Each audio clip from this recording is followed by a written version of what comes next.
Hello Reddit. I'm not sure if this is the right subreddit, but I really didn't want to meet that person, so here we go. A little context.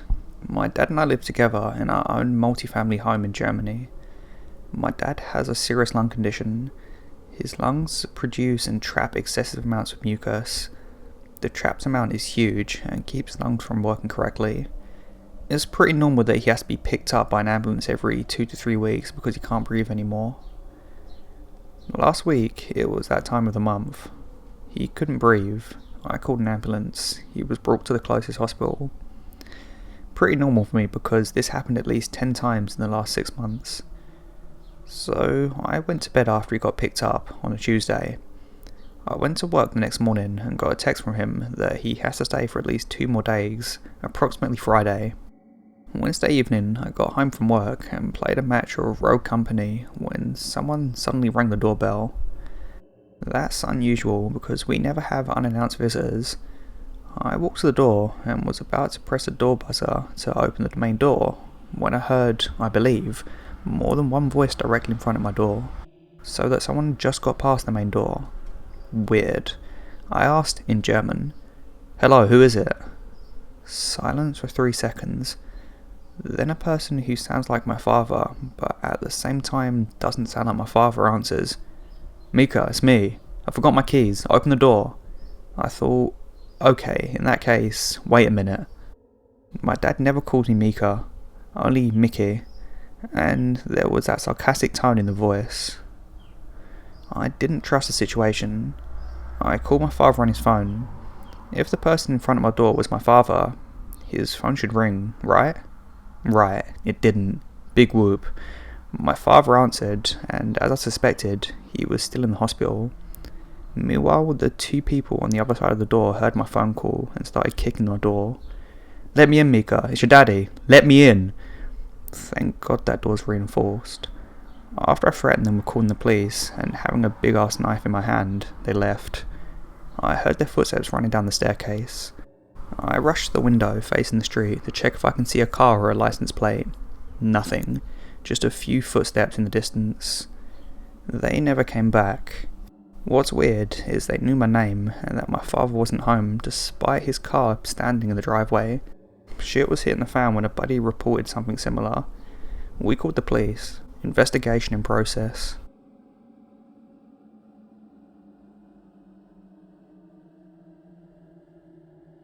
So, I was about 13 or 14 when this happened.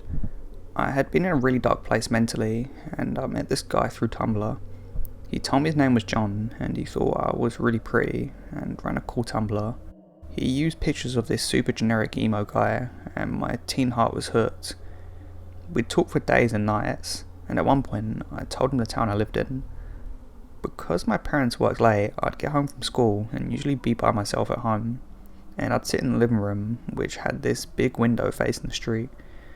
If you looked in, you could see people and the TV and stuff, and I always kept the curtains open for light.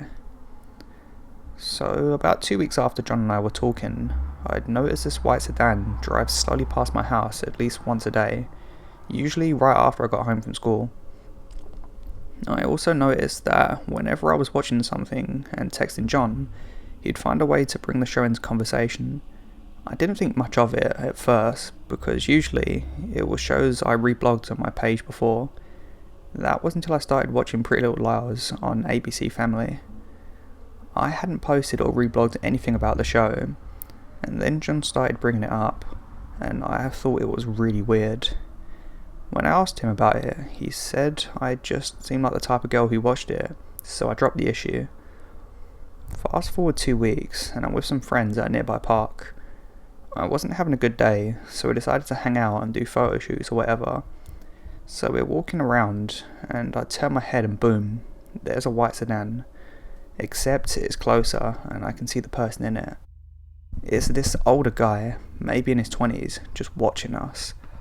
I got really uncomfortable, but I didn't bring it up, and then my friend suggested that we go to the playground, which is right next to the parking lot. But at this point, none of my friends knew about the issue, and I wanted to seem cool, so I went along with it. We dicked around on the playground for a bit when I noticed the guy in a white sedan get out of his car and walk towards us. My middle school brain is trying to rationalise that this can't be the same sedan that kept sitting outside and driving past my house, and maybe the guy was just watching his kid or something. I wish that were the case. I went over to the water fountain to grab a drink, and the guy comes up to me. Guy. Hi there. Hi. Guy. You're... He said my Tumblr handle, right? My blood went ice cold. Me. Yeah, who are you? He smiled at me, this really wide grin. I'm John. I came to see you in person. You told me the town you lived in and how you wish we could meet. Listen, I gotta get back to my friends, I said. No. Why don't we take a drive? We can go to McDonald's, he said. He grabbed my arm at this point, and I think one of my friends had noticed because she came up to us, and the John guy released me and started to back up. My friend said, Hey Lizzie, Mum said we gotta head home. Dad's home and he had a long day. I nodded and walked away with her. My whole group of friends crowded me as we headed back to my house. I never told my parents what happened that day. None of my friends did either. None of us wanted our Tumblrs exposed, and we thought we'd get in trouble for what happened, even though I was the only one at risk. When we got home, I blocked John and reported the account, thanking my friends for saving me. It's scary what could have happened if they hadn't been there, and I don't think the story would have had a happy ending. Alright, so I did want to clear up a few things here about what I've seen commented. I ended up having a long talk with my mum about the situation, and while I didn't have any records of the Tumblr interactions, I did have the login to the Snapchat account I made to talk with him, and just realised that while typing out this story, I never mentioned the Snapchat bit. We'll get back to that later. She didn't think we'd actually get anywhere really with the police, but we went anyway. We filled out some paperwork, but the man we talked to said that because the account the stalker had used had blocked me, and I didn't have much other proof, as well as the other friends at the time not being able to report as witnesses, there wasn't much they could do. There is a record of the incident, however.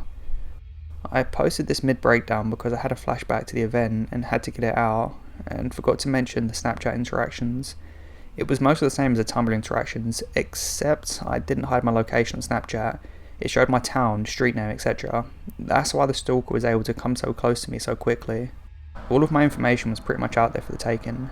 Trust me, I'm on ghost mode, and forever will be on ghost mode on Snapchat. I hope this has cleared a few things up. Thanks for convincing me to go to the police. I hope I helped someone somewhere. I really want to thank the author for giving me permission to narrate this story. This is one that I really feel could help a lot of people because your privacy settings are so important on your social media, and you never really know who you're talking to out there, especially if you don't know them or if you don't know them that well. So this story really highlighted to me how it's so important to just go to your settings, put yourself on ghost mode on Snapchat, or just enable your privacy settings so only your close friends can see it. Also, it's good to let someone know where you are at all times, especially, for everyone, but especially for the female listeners that I have. I want to make that a good, I really want to get that point out there because I've heard of so many of you telling me about how you've been followed by creepy guys or whatever, and I know it happens both ways around, but I think for the most part it happens to females. So I just want to put out there, let someone know where you are, share your location with someone that you trust and that can look after you, if you know what I mean. Not look after you, but you know what I'm saying, just look out for you. That's what I'm trying to say, look out for you. So I would recommend that. This is what I do with my girlfriend and my mum.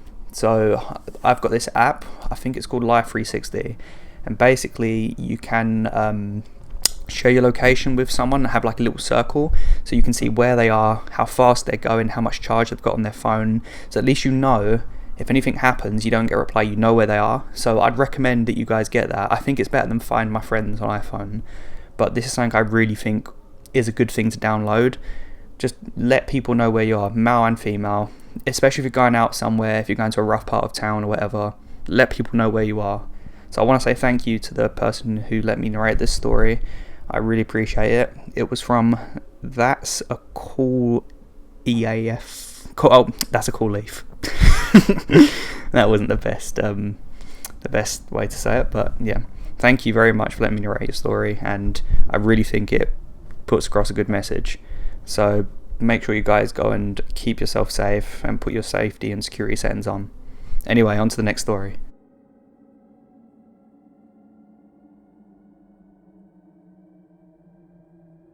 Years ago, my family and my family's friends would go camping at some cabins in Lake Placid, New York. Despite what happened that weekend, that campground holds very fond memories for me that I will cherish forever. The incident happened 4th of July weekend. My family was grilling, and me and my friends, children at the time, were running around and playing cops and robbers. While we played, the campground owner came over to my parents and offered to pay for some food. My parents, being nice, gave him food and a beer for free. Eventually, the owner overstayed his welcome and was asked to leave by my friend's dad. This angered him, and he took off his shirt and tried to fight him. We were not aware that he was an alcoholic and already drunk when he asked for food and beer. They eventually got him to leave, and he came back, this time with a rifle. As me and my friends played, he walked around drunkenly, tried to load a rifle. One of my friends, being an innocent kid, walked over to him and asked what he was doing. The owner said, "I'm going to show your dad something." One of the adults saw this and rushed over. My friend's dad took the rifle from his hands and threw it across the parking lot, screaming at him that there were kids around. At this point, I knew something bad was happening, and I rushed all my friends inside our cabin. At this point, my dad called the police and was recording the whole thing. The police eventually came and arrested him for the night, while the campground owner tried to claim he never had a rifle while saying on video, "Give me my rifle." The police came back the next morning and let us file a temporary restraining order while we stayed the weekend. While this is an incident my family laughs at from time to time, I can't help but wonder what would have happened if he had gotten that rifle loaded. So to the campground owner, let's not meet.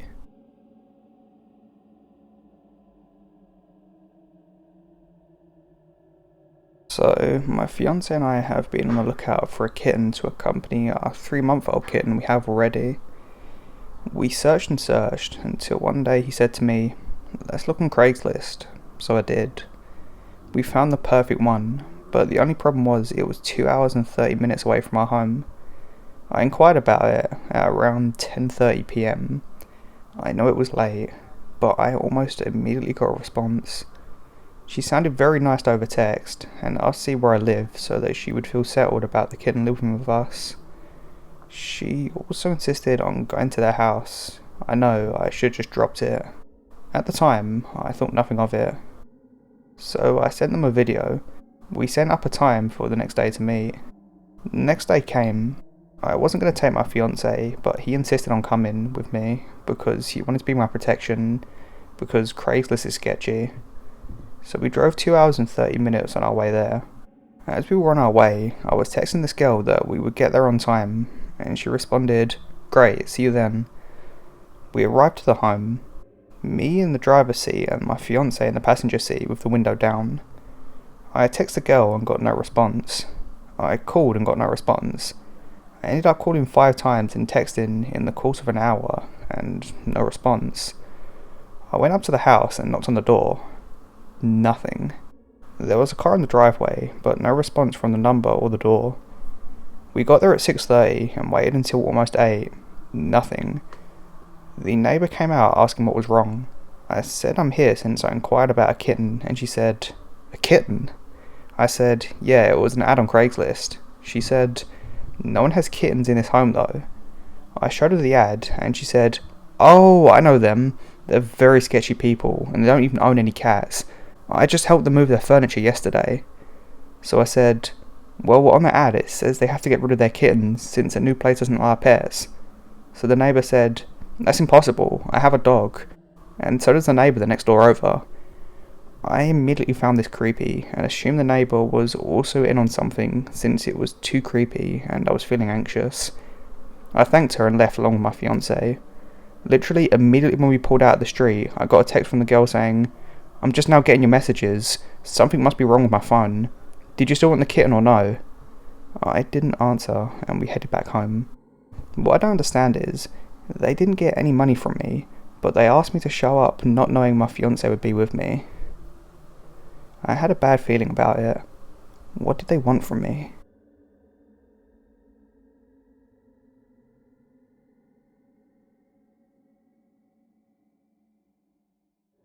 He stalked me across 2 different countries. So this is going to be pretty long. Several years ago, I was using a dating app. It was all fun and games. Sometimes I met some people for hookups, sometimes I didn't. Most of the time I didn't even reply to those who only sent me certain types of pictures unsolicited. One day, this guy shot me a message on there. He was, and is, 4 years younger than me, meaning that he was 18 at the time and I was 22. I really didn't consider him my type, but at the same time, I also didn't think it would hurt to get to know him. I mean, looks are just looks, and there have been plenty of times where I fell for a guy not for looks, but for personality. So maybe that could have been the case too. I just came out of a pretty toxic relationship that involves lots of cheating and trust issues and insecurities, so I wasn't really looking for a new relationship, but it did feel good to get some positive attention from guys. We started texting back and forth, nothing out of the ordinary, but I realised pretty soon that part of his personality he let me experience considered of not a lot more than, I'm in the mood, let's fuck. And look, I'm not slut shaming, because I wasn't opposed to it. As I said, I just had a nasty breakup and was looking for some fun. So I said yes, and we exchanged numbers, agreed on a date, time and place, and then we went back to our normal lives, for now. I had a lot going on at the time. It was only a few months until I moved to a different place, so I already started planning for all of that. And not just that, but a friend of mine invited me to come on a trip with him to Amsterdam, which obviously had to be prepared as well, since that trip was scheduled 2 weeks before I was supposed to move. Therefore, it comes to no one's surprise that I kind of forgot about the guy. Until one day we were supposed to meet up. He texted me a few hours before if I was still clear. After I scolded myself for forgetting, I told him that we were meeting as planned, even though that would throw my schedule off for a little. So I got ready for the day, and I kid you not even an hour before we were supposed to meet, he cancelled. It happens that you can't always make it, so we scheduled another day, which he proceeded to cancel as well. Cancellation after cancellation, week after week, several different days. Each time it allegedly was a sick relative or pet, so clearly I took that as he really didn't want to meet me. Which would be fine, I'm not everyone's type either, but he could have at least had the decency not to lead me on then. So I told him off about his crappy behaviour and I blocked him. Maybe this was a little overreaction, but I just didn't want to waste my time with a guy that seemingly always found excuses to meet me when I could focus on the moving process, the vacation process, or another guy who was actually interested. But then, he messages me on a dating app. How dare I block him? He wanted to meet me, but I was just an unappreciative bitch. Obviously, after that I blocked him on the app as well. I thought that I had heard the last of him, so I went on with my days. I already started forgetting him after a few weeks, and then another account messaged me, fake pictures and all, but it didn't take long for me to figure out it was him. He basically admitted to it in the first place, so another block followed. Another account, another block, day after day. I thought, what is even going on? He didn't want to meet me first, and now he creates new accounts on the daily to contact me. What the hell? So I just had enough and wanted to tell him off again. When he started to apologise for his behaviour, that he was in the wrong and that he was willing to meet me if I was willing to meet him still. Trust me, I really wanted to blow him off, but in my mind, if I just met him and just be really bad at sex or something, he'd never contact me again. Stupid, but hey, it was worth a try. So we scheduled a meeting a few days before I was supposed to leave for the trip to Amsterdam, which I stupidly told him about. And since I didn't have a car, he offered to come to my place. Now, I would never ever give a stranger from the internet my address, but back then, I did. I mean, he couldn't possibly be a creep, right? So we met. He came into my house, we sat down on my bed, exchanged basic pleasantries, and then stopped talking altogether. He didn't even look at me. Just to be safe, I wasn't a catfish. I looked exactly like I did in the pictures I had on the app. Only when I asked him something, he would reply with very few words. Until I asked him directly if we'd hook up or not. He then suddenly started kissing me, and well, I don't have to go into detail. So when he finished, he just sat next to me, staring at the wall, not saying a word. At that point, I was pretty annoyed. I mean, I get being shy and all, but if it's that intense, How could you muster up the courage to go on a hookup? Anyway, after I went to the bathroom to freshen up, I told him my roommate would be back soon, so he jumped up, said goodbye and left. I got no other messages from him after. Flash forward to my trip to Amsterdam. My friend, let's call him Joe, and I had lots of fun roaming through the streets of Amsterdam day and night. Relax in our pretty fancy hotel and do the usual stuff tourists do. One day we were just walking down a very busy road, very close to the main train station, when suddenly I heard a car honk loudly next to us. The traffic light was on red, so the person wasn't driving. I thought nothing of it and didn't even look, until the guy started calling my name. The voice was very familiar, and the face that belonged to it was still in my memory. It was the hookup. When I looked, he smiled widely and called out for me to come over, but when he saw Joe, who at that point asked me who that was, the smile faded. I was dumbstruck, so I didn't say anything, but that wasn't necessary. The traffic light just turned green. People started getting agitated at the hookup that wouldn't go immediately, so finally he focused on the road again and drove off. That was a hell of a coincidence, right? That he would be in Amsterdam at the same time. But why wouldn't he say so when I told him my plans? If he didn't want me to know, why would he call out to me in the middle of a busy road? I didn't allow my mind to think about him intentionally going there to find me. That was impossible. He wasn't interested in me anyway, right? Back at home, my phone started to blow up. Calls, angry texts, new profiles. Didn't matter that I told him to stop. Didn't matter that I threatened to block him again. He told me that I was a slut for going out with another guy, despite being in a relationship with him. That I was just like everyone else. That he deserved better than me. And then he said he'd just been coming to Amsterdam for me. To surprise me. When I tell you I changed my number and deleted the dating app quicker than I possibly could have dreamt of, I mean I sprinted to my car and drove to the closest shop and got a new number. Not long after I moved into the new place, I had 2 new roommates that were both in the same college courses I was in. We got along fine and the house was pretty big. One of my roommates inherited it from her mum. The moving went smoothly. I didn't get another text, I didn't get any messages on my social media, and he didn't show up at my old place. Eventually, a few months later, I basically forgot again. For more context, the house was in a village, not even a small town, but a village. There were no shops, no nothing. Shopping would have to do in the next town that was approximately 4 miles away. My room was on the ground floor. The window of that room was right next to the entrance door, where you were looking at the house from the outside. And right beside my room outside was a carport. The ground was covered in gravel, and once anyone moved, the light of the carport would turn on. It was a pretty hot summer, so sometimes I slept with my window open. I wasn't that afraid, because once again, it was a small village. Barely anyone would drive through here. So one night, I was just sleeping, even though my back was turned towards a window, and then I started to hear someone walking on the gravel towards my window. Immediately, I turned around, of course, and saw a guy walking past my window, though he didn't look inside. He walked to the mailbox and seemed to throw something inside, and then left again. I was stunned for a few seconds, but at least it wasn't a murderer, I thought. So, as soon as I could move, I closed the window, and I kept it closed each night from that point onward.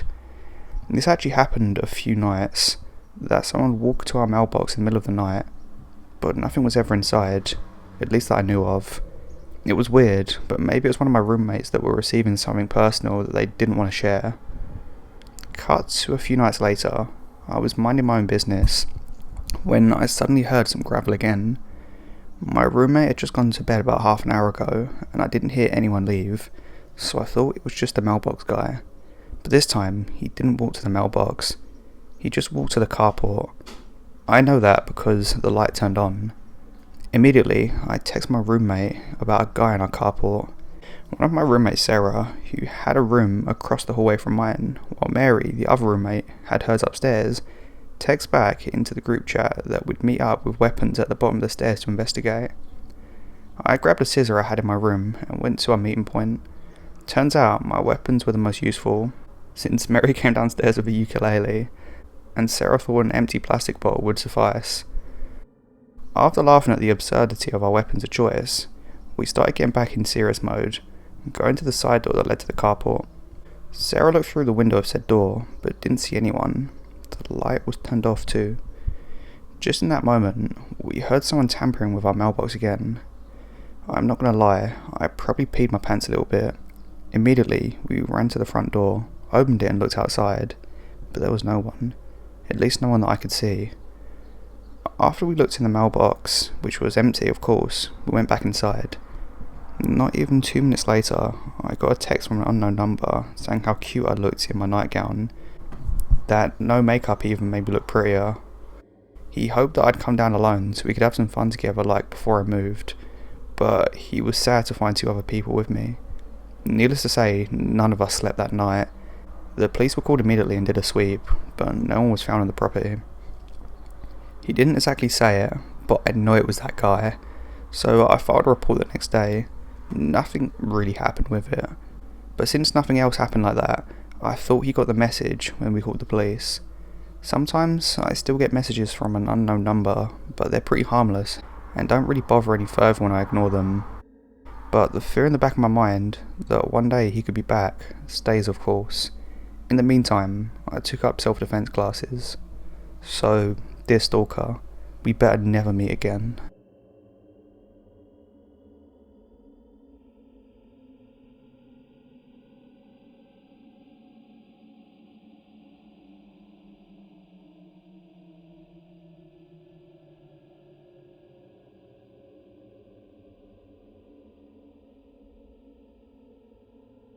It's a story that happened to me at the beginning of the year. It's in France, so I apologise for my English. A few years ago, I was dating a great man, for whom I had a lot of respect. He's a good person. He's kind of the perfect man for me. Noah. We broke up because I had to begin my training as a magistrate. It was a peaceful breakup. We have a lot of affection for each other. We're still very good friends. Our families are friends too. It's kind of funny because he lives where my parents live. For my part, I live in the same neighbourhood as Noah's parents. It's a friendly and caring relationship that we have now. Because of COVID-19, I can't go to see my parents for Christmas and New Year. I spend the holidays with Noah's parents. 2 weeks later in January, I leave my house to go to work. Someone wrote insults on my door. My car is scratched. My blood's freezing. I'm pretty shocked. You should know that the magistrates in France are protected. Fines and prison sentences are even harsher when an offence is committed against them. I'm afraid it's due to a case that I'm working on. I deal mainly with land stories, buildings, and damn it, there are people who are crazy sometimes. It is not a reasonable fear because I work in cases without dangerous people. I had to contact cops, inform the court, etc. These kinds of stories are not taken lightly. The police quickly find out that the person behind it is a certain Elsa. At the time in France, anyone leaving their home after 7 PM without permission was fined €135. The day before, someone had been caught 2 kilometers away and fined. The police asked me if I knew who the person was. She's a lady in her mid-60s. Her face is unknown to me. I'm not withdrawing my complaint. A week later, I get a call from Noah who warns me that he's visiting his parents with his girlfriend, whom he's been dating for a year. We're both friends on social media and she's a normal person. At that time in France, to move between different regions, you had to have a good motive. I didn't ask him about it. I told myself he just wanted to see his parents and he found an excuse to come. I come home from work at night and it does not miss. I surprised a crazy old lady of the photo near the entrance of my building. She was clearly drunk before I got there. I'm on the defensive, ready to fight if it's unpleasant. She called me a whore, that I was too involved in this guy's life, that I was trying to separate them. In short, that I was the other woman in her daughter's couple. I don't ask her any questions, and I let her talk, stunned. Furious, I called the policeman, who tried to calm the lady. I went out to my house with a few men because my presence made her angry. Later, I learned that she went to a van, but they didn't let her drive because she's drunk. It was only a few days later that I learned the truth. Noah visits me on the weekends with his girlfriend. She told me that they came for her mother, who was declared demented. Apparently, she almost assaulted someone. The police found a shotgun in the back of her car. A little panicked, I asked her if the mother's name was Elsa.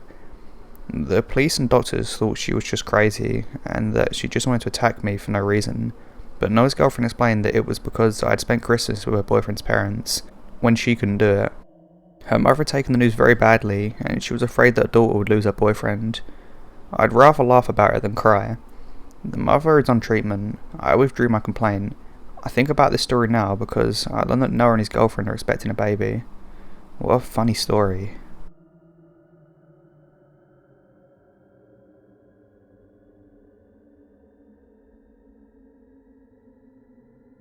I posted this in Missing 411, and in my planning of my upcoming camping trips, felt the urge to post it here. Mostly a copy and paste with an update on one of the family members.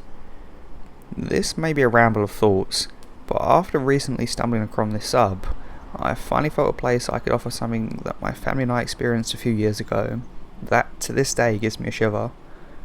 I've been camping, solo backpacking and hunting my whole life in Oregon, and felt comfortable in the woods and have a deep respect for nature. A few years ago, my wife, daughter and 2 German shepherds went camping in North Mount Jefferson, Oregon. I have included the coordinates of our campsite, which we found to be the perfect setup for us and our dogs, who needed the privacy since they're intimidating to the other dog owners and they can be loud when spooked.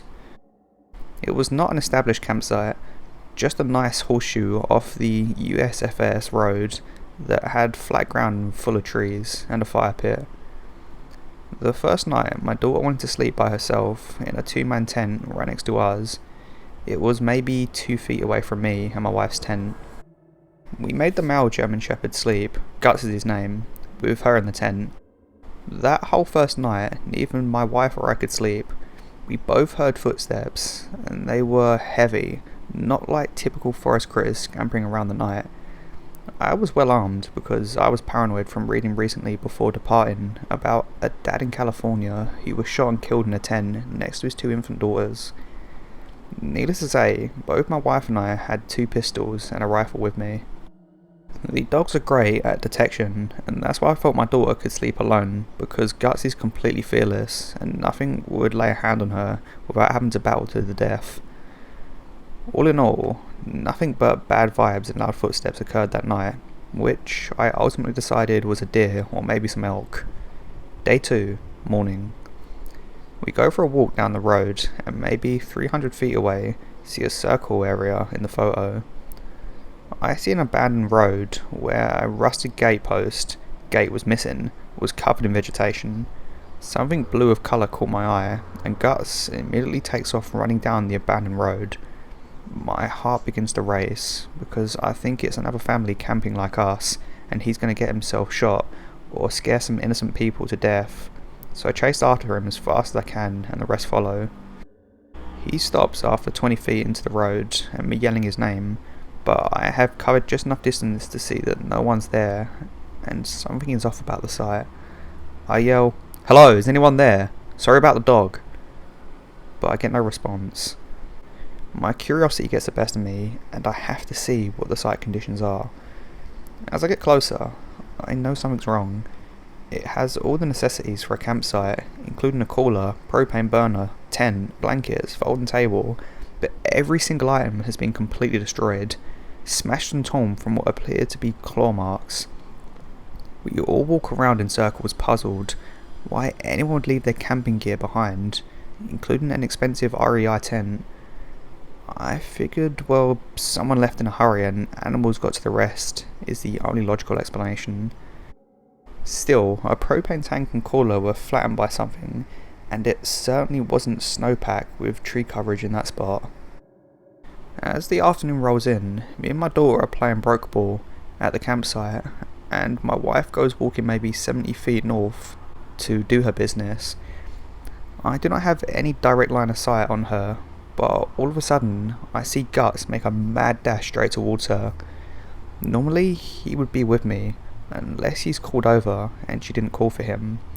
His speed and focus caught my attention, and I knew something weird was happening. So I run over there, and my wife starts jogging at me, and I immediately drew my pistol. Guts had completely continued running into the forest another 100 feet before I called him and he stopped. My other dog Leah, who never misses the opportunity to be the pack leader, is not taking point. I've had her for 7 years now, and this was the first time in her life she refused to leave my daughter's side. She was full hair raised and attached to us at the hip. Again, anytime we hike or play, Leah is up front bossing everything in her path and pauses to see where we are and continues. I asked my wife what happened and she said, "I was trying to pee and all of a sudden I felt all my hairs raise. I know someone was watching me, and then Guts starts running towards me and I just got up to move towards you." We spent 10 minutes looking for signs of anything and saw no trails, broken branches, nothing to point to what and where something went. We decided we're spending one more night since it's too late to pack up and drive, but we'll all be in the tent together.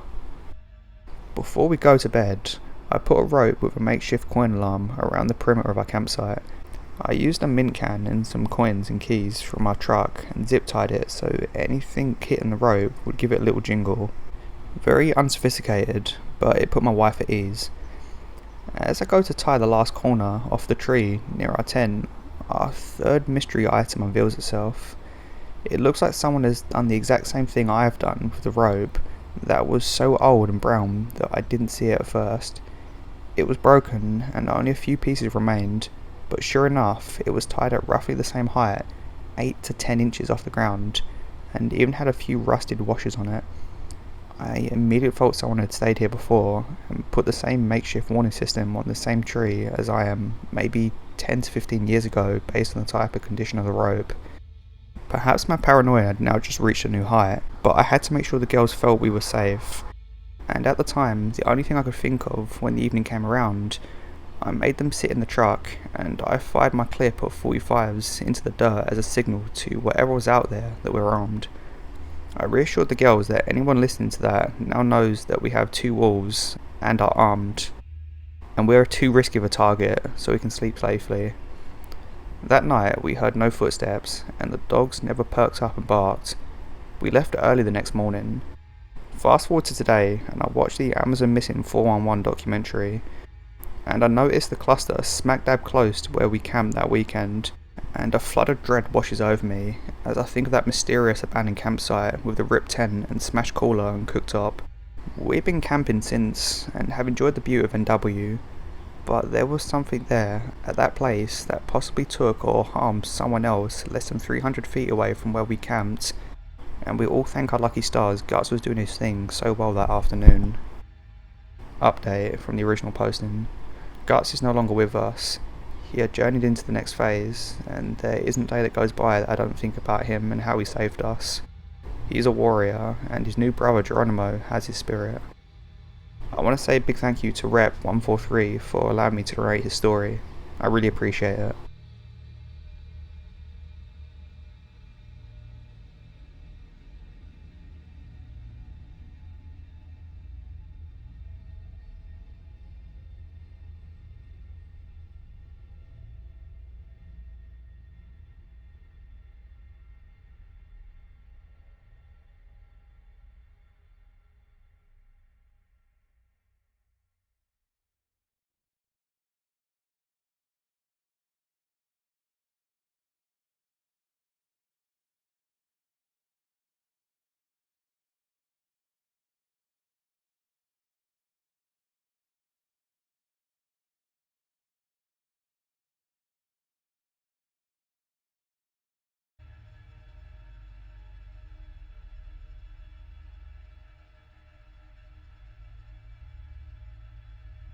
These events happened 4 years ago. I'll start off by saying my name's Alan and my best friend name is Matt. Matt and I have been friends for 7 years at this point. Matt's dad usually lets us do whatever we wanted. I normally went to Matt's house and partied every Friday night. We were in our early 20s in a crap hole town in southern Tennessee, so what better things were there to do besides getting messed up? The older Matt and I got, the more we realised we loved paranormal investigation shows. We shared experiences we had as children. The more we talked, the more we built up our egos as if we won't be scared of anything as future paranormal investigators. Matt's family moved across town, and I spent the day and evening helping them move. It was late spring, early summertime, so it was hot enough for all the night porch sitting. One evening, we decided to go have a bonfire and drink a beer. Around 8 PM, we put the fire out and Matt's dad left. Being big guys, we'd gotten hot and taken our shirts off, and we were watching TV in the living room.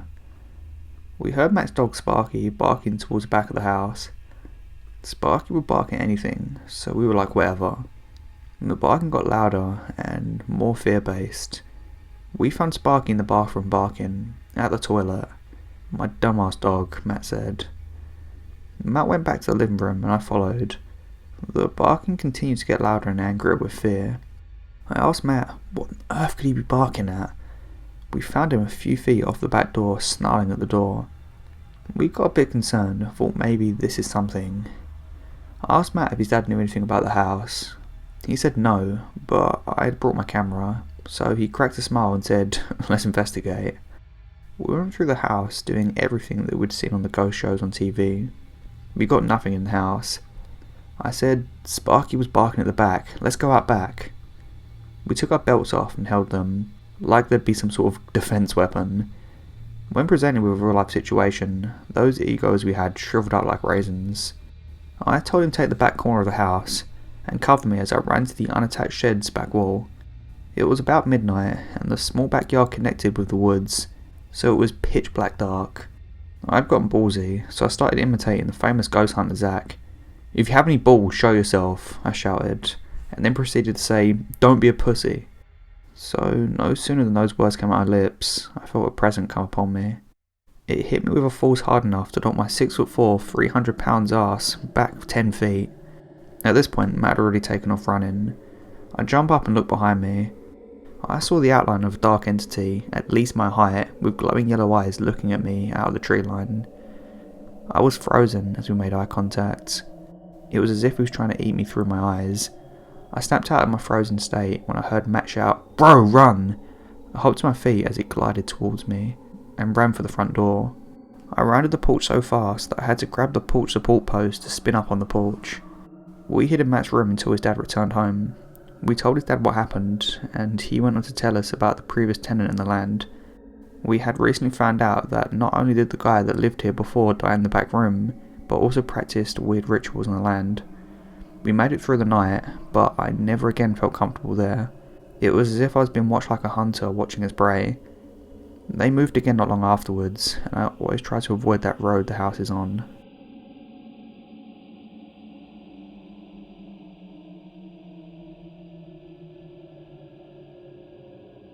This happened in 2006.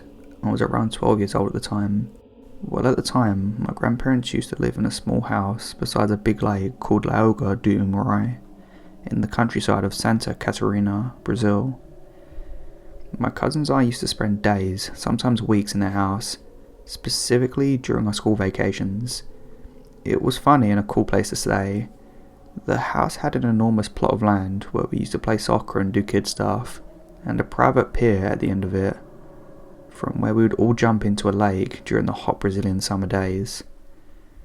One land next to my grandfather's land was occupied by my grandmother's sister's house, and the other side was unoccupied, just woods with a public pier, probably with double the size of my grandpa's pier. The public pier was way wider, probably around 1.5 metres, and had around 50 metres from end to end. It was perfect for us kids to run together and jump into the lake, and also we felt we had more privacy there, far away from our grandparents' view. One night, around midnight, I and 3 cousins decided to go to the end of the public pier to relax a little and just kid around. So we silently left my grandpa's house, jumped the fence to the next plot of land, and went straight to the end of the public pier. We stood there for around 35 minutes, messing around and talking to each other. And that's when my cousin saw him, a man with a yellow dirty raincoat that was almost brown at the beginning of the pier.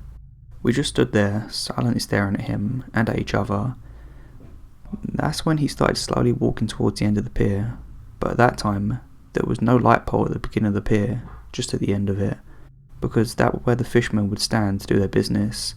So we just stared at him, not being able to recognise him, or at least to see if he was carrying something. The man continued walking, and when he reached the first light pole, where we started being able to recognise features, he stopped. Then we could immediately see him, an old man, probably around 55 to 60 years old, missing teeth, with a big grey beard, and with a strange smile on his face, like he really wanted to laugh but couldn't. At this moment, everyone kind of freaked out, because we had no escape route from there, just the lake, and nobody wanted to show up at my grandpa's house all wet with their regular clothes after midnight, specifically when we left the house secretly, right? We could see that he had no fishing rod with him, but started to mimic like he was fishing for some big and heavy fish on the lake, but in a really exaggerated way, like he was a cartoon character. He was creeping all of us out. That's when it got scarier. The man suddenly turned to us with a sad face, like we were sad that he didn't catch his imaginary fish, and then casting baited fishing line into us, waited 2 seconds, and started winding his imaginary heel to the wind in the line. But instead of making the pulling movement like he did before, he started to jump closer to us with every turn of his heel, like he was being pulled by us. And that's when we decided we had enough, and that being grounded was probably better than being killed or worse by some mimicking maniac, and all 4 of us jumped into the lake and started swimming to my grandpa's pier. When we got there, probably around 15 seconds later, the man was nowhere to be found. To this day, I don't know what he was planning to do to us, but there's something about that mimicking fisherman that I can't forget to this day, 16 years later.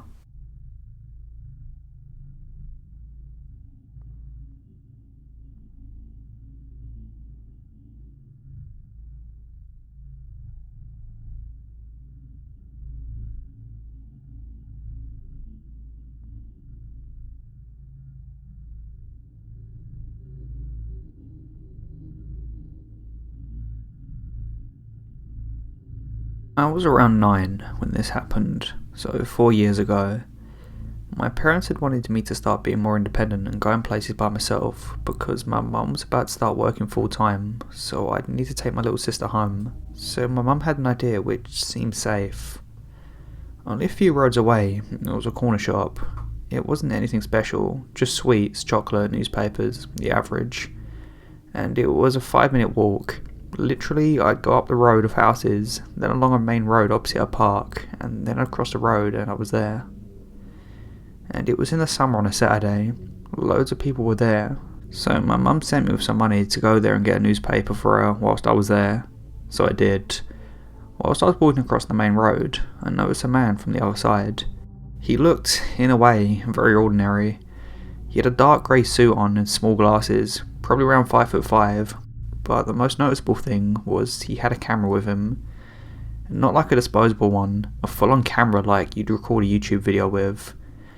He was taking pictures from across the street, pointed it directly at me. I had just tried to assume at first that he was taking pictures of the church that was just behind me whilst I was walking, but he kept following me from the opposite side of the road. I tried to assume at first that he was taking pictures of the church that was behind me whilst I was walking, but when he kept following me from the opposite side of the road, I immediately knew it was at me. Panicking, but I'm still having an idea of what to do, I decided to go to the shop still and tell the woman who worked there who my family was close with, but of course, she wasn't there. The store was closed. Feeling unsafe, I ran back across the road as quick as I could back to my house. My dad was immediately furious and took me to the police station in my town to tell them what happened and give a description of him. I don't know if anything happened to him, and the police never kept us updated, nothing. But to the creepy man who took pictures of me as a 9-year-old from across the street, let's never meet again.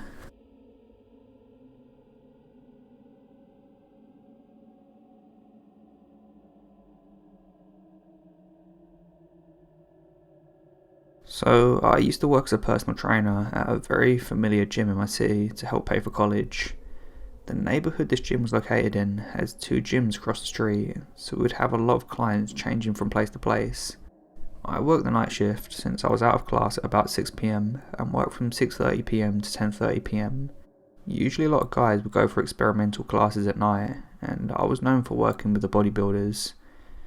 At around 9 PM, this huge guy with a very arrogant posture walked in for an experimental class. The secretary immediately sent him to me, and I was more than happy to help him out, although I was pretty sure he had already worked out before and needed no help whatsoever. Weird, but okay. Throughout the whole hour, this guy asked me very personal questions. Where do you live? Are you single? What shoe size are you? What the hell? Etc. And as I was working and just politely tried keeping our conversation focused on training and exercise and stuff, when the class was over, he looked at me and said, "Can I have your number?" Me. "No, I'm sorry, I have a fiance." It was true. The creepy dude. "Are you sure? I don't usually take no as an answer." Me. Already wishing I wasn't at work so I could just walk away. "Yes, I'm just here to help you with exercises, nothing else." This guy then puts his finger at my face and goes, "When I get my gun, you won't say no to me," and then walked out the door. For almost a month, I needed to ask a male co-worker to go with me to the parking lot late at night, because this guy would be at the corner waiting for me to get out. He would stare at me and smile and wait for me to leave. Later I found out that he was at the gym across the street and took my car's license plate. I had to ask one of my clients, who was a cop, to scare him out. Until this day, I can't get his smiling face out of my head.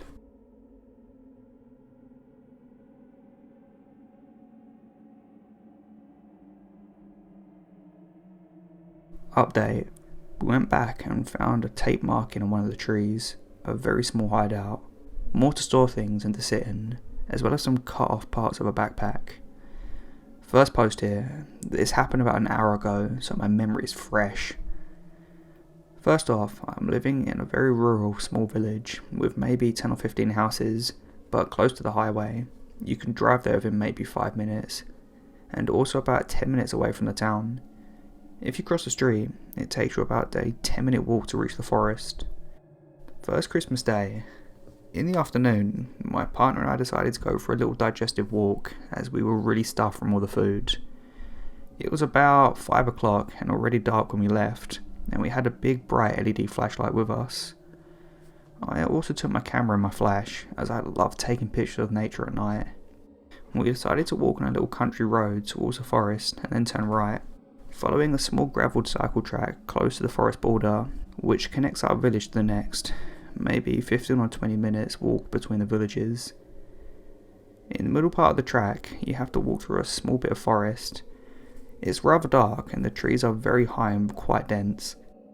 When we entered, I saw a flashlight reflecting on something and recognised a car being parked there on the side of the track, close to the trees. This struck me as odd, as cars are not allowed to drive there and the path is very narrow and hidden, so I was a bit cautious. My partner pointed the light inside the car and it seemed to be empty. I also noticed the windows were frozen, so it must have been parking there for a while. A bit in front of the car, I spotted a tree with an intriguing structure, and I asked my partner to point the flashlight towards it, so I could focus better and photograph it with my flash. After I took a few images, my partner told me, there's someone standing behind us in the middle of the road. He's looking at us. No one was following us the whole way. I kept looking around and behind us occasionally, because at this time of the evening, and close to the border of the forest, there are boars sometimes, and it's mating season, so they're more aggressive than usual. Indeed, there was a man standing behind us, staying out of the flashlight's reach. He wasn't saying anything, just standing there and facing us.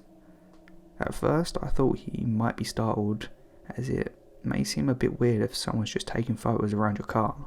It was not even legal to drive on that path with the car. I decided to get up and confront him from a distance, explaining to him that I was just taking photos of the tree. He didn't react and still just stood there. I then asked him if he needed some light, and he replied that this wasn't necessary. It was odd, but I was still calm, sure there was going to be a normal explanation for his behaviour. Nonetheless, my partner and I decided to get the hell out of there and follow the path leading to the next village. It was maybe 5 or 7 minutes until we reached it. I remembered the letters on his license plate, not the numbers though unfortunately, and googled it, and it turned out that he was from a city about 6 hours from our village. Mind you, the country I live in is in a very strict lockdown right now, so you are only allowed to travel, even by car, if you have very urgent reasons. After we reached the first lantern of the next village, we looked back and observed the car for a bit, out of the forest. After we reached the first lantern of the next village, we looked back and observed the car driving a bit out of the forest, turning around and going back inside. I was unable to see that he parked there again and turned the lights off. He didn't leave the forest. We then went home on a much longer way than initially intended, as I didn't want to go back there for obvious reasons. Our flashlight battery died on the way and my phone battery was low, so I didn't want to call the police back then. But I called them as soon as I arrived home and gave them all the details. Big regret that I didn't memorise the whole license plate, but it was just so surprising that I seriously didn't think about it. Also, it only really occurred to me to be really strange when I thought about the frozen windows. And that he could possibly have been walking behind us, plus him having no light and not responding. He did seem to be sneaking up on us when I sat down to take the photo. I think I was very lucky to have my partner, the camera, and the bright light with me. I don't want to imagine what would have happened if I was alone. Edit. When I told my housemate, she theorised that he may have been spying on the houses very close to the forest border, as you can easily look into their backyards without being seen. You have to walk a bit up the hill and a bit further, about 5 minutes. I think it's likely. I had the thought of photographing the car when I entered the forest part of the path, but somehow I felt unwell about it and I decided not to do it, despite it being an interesting scene. In hindsight, I believe this saved me, as he must have been hidden behind the trees close to the car and forest entrance. If he was really planning on a burglary, or worse, dumping a body, I think it's not unlikely that he may have attacked me if he realised I had a potential photo of his car with a recognisable licence plate.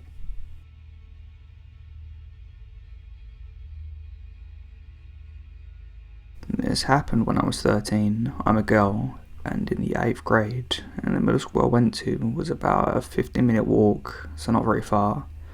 For context, my older brother and I grew up in East LA, in a small house that had a metal gate, and both the front and back doors had a black metal screen door and a wooden door. During the day, we would always leave the wooden door open and have the black metal door closed and locked, except this day. That day, I came home from school and had about an hour before anyone else would be home. I was really thirsty, so I rushed inside, grabbed a drink, and sat down at the kitchen table, which was about 10 feet away from the front door. I heard the metal gate open, and was surprised as no one should have been coming home that early. I got up to see who it was, and I saw an older man, probably in his 60s. He had short white hair and a long white beard. He was wearing an AC/DC t-shirt, torn jeans, and sunglasses. I remember thinking he looked a lot like Santa Claus, but dirty and creepy. He knocked on the metal screen door and asked if my parents were home. I was a dumb kid and said they weren't. He got a big smile on his face and said that he collected donations for needy children. I said sorry, but I didn't have any money. He said sometimes children donations are old toys. I said I didn't have any old toys to donate. He insisted that I must have some old toys that I didn't want anymore. He was beginning to creep me out, and I noticed that I hadn't locked the door when I came inside. I tried to keep my cool as I slowly and very carefully locked the door. I kept him talking so he wouldn't notice. A minute or two later, he wouldn't leave, so I decided I'd pretend to check for toys, and then say I didn't have any, so hopefully he would leave. I told him I'd go check, and as I turned and took a few steps down the hall, I clearly heard him yank at the door trying to open it. I didn't want him to know that I had heard, so I kept walking down the hall into the room. I didn't have a cell phone, and the only phone in the house was in the kitchen. I thought about what to do, and decided to stick with my plan. After about 2 or 3 minutes, I walked out hoping he'd left. No. The creepy Santa man was still there. I told him sorry, but I didn't find anything. He sighed and said alright, he'd check another time. He left, walked across the street. I watched from the kitchen window, peeking through the blinds as he just stood there, staring at my house for 45 minutes.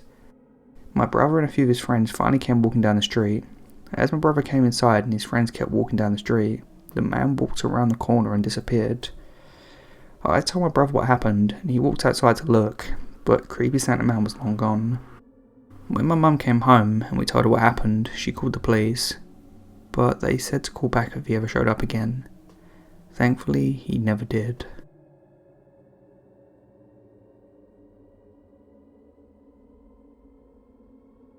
So, I haven't done much research into this, but what I experienced about 9 or 10 years ago, I can only describe as sleep paralysis while awake. I'm not even sure if that's a thing. It was about 2 in the afternoon in the spring, sun shining and birds chirping outside, and I was on the phone with my then boyfriend, and I was lying on my bed facing the wall. We were talking about this and that, and whatever else. In the middle of the conversation, I suddenly began to experience the clammy cold sweats. I wasn't even sick or even had the inkling of getting sick, but I was sweating cold bullets.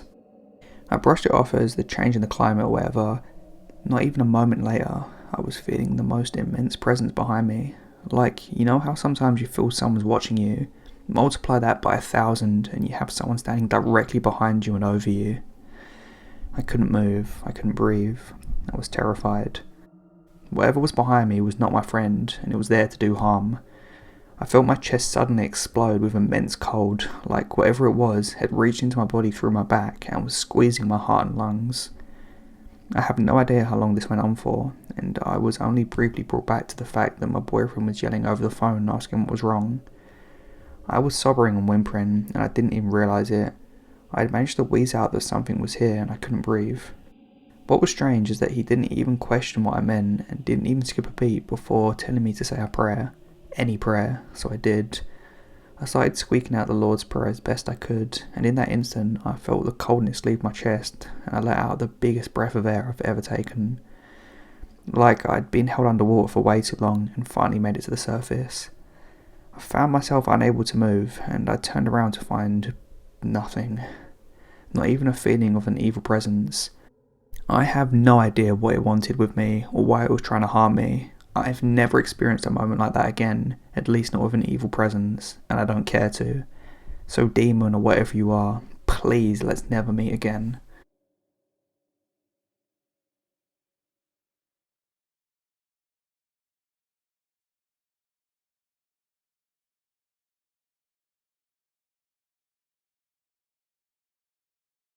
So there was this girl I was talking to at the time, and I needed to have a talk.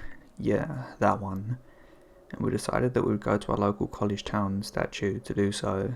Many kids that go to our college went to hang out there, take pictures, climb on the statue, college kid stuff. Basically, this statue was 30 minutes away from the middle of just farmland. The road to get there is a small, one lane each direction road. I don't know the story behind it or anything, but it's a popular, you'd think safe, place. So we decided to head out, and it was probably 1 AM at that point, so you could see the stars and all of that. It was pitch black outside.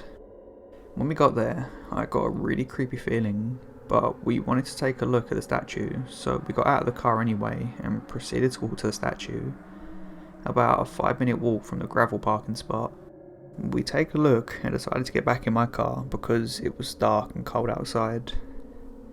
This is when I decided to keep my engine running and back up into the spot so I could look at the small road to see if anything was happening. About 10 minutes into our conversation, I see a large white SUV, I think it's an Escalade, drive past us. I didn't think anything of it, but it was the only other car we'd seen all night. The car drives maybe a quarter of a mile down the road and suddenly does a 3-point turn. Weird, but it's not a problem. He then comes back towards us and takes a right onto a side road that sat directly in front of us. At this point, I'm like, okay, he missed a turn, no problem. About a quarter mile down the side road, the SUV does another 3-point turn and is now facing my car directly. The SUV is stopped 100 feet or so in front of us, with its headlights blaring down my car, a compact sedan. Now, I was like, okay, this is super weird, I'm gonna get out of here. Suddenly, the car drives straight ahead into our gravel lot and sort of blocks off the only entrance and exit. The SUV then sits here again, and we're directly facing each other. At this point, all of my spidey senses are in full gear, and I'm ready to book it. The girl with me is like, no, we need to finish talking, he's just being weird. I decide to just start hauling ass, and as soon as I squeeze my car out of the lot onto the road, the SUV is tailing me. So I'm like, okay, this guy obviously wants to do something with us. I told the girl to call the cops, but of course, in the middle of nowhere, there's no service. I start to absolutely push my car, and I'm going 120 plus miles per hour on this small country road surrounded by nothing. And of course, the SUV is right on our tail. The road that we're on is straight of nothingness for 15 miles, and we continue driving. Once we finally reached to a sense of civilization, there was an intersection with other cars. I finally get my sigh of relief and thought this guy would leave us alone, so just to test or trick him, I turn on my left signal and get ready to turn.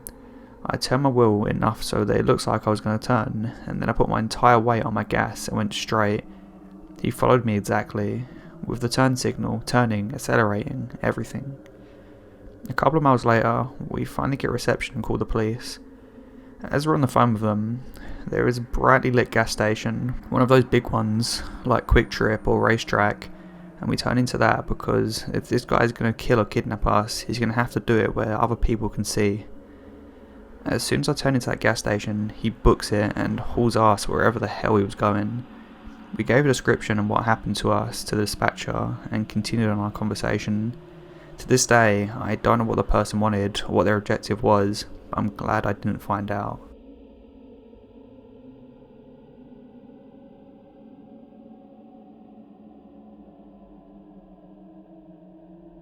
This story takes place in November 2017. I was 18. I'm a very short girl, 4'10", and I get anxious when someone even looks at me in a way to suggest they might not like me. So needless to say, I am incredibly non-confrontational. My friend and I were out shopping. It was something we'd do maybe every few months just to bond since we didn't have much time to hang due to college. She's just like me, barely scraped 5'1" and very non-confrontational. It's probably why we became friends. On every shopping trip, we'd find ourselves in Ann Summers. We're both overly endowed and struggle to find bras anywhere else. And Ann Summers had some great sales, so we'd grab at the cheap bras while we could. This shopping trip wasn't any different. We browsed shops until we got to Ann Summers, but that's when things took a turn. I had barely stepped foot into the shop when a woman with sort of a Slavic accent stopped me. Her finger jammed into my chest. "Spit the gum out," she demanded.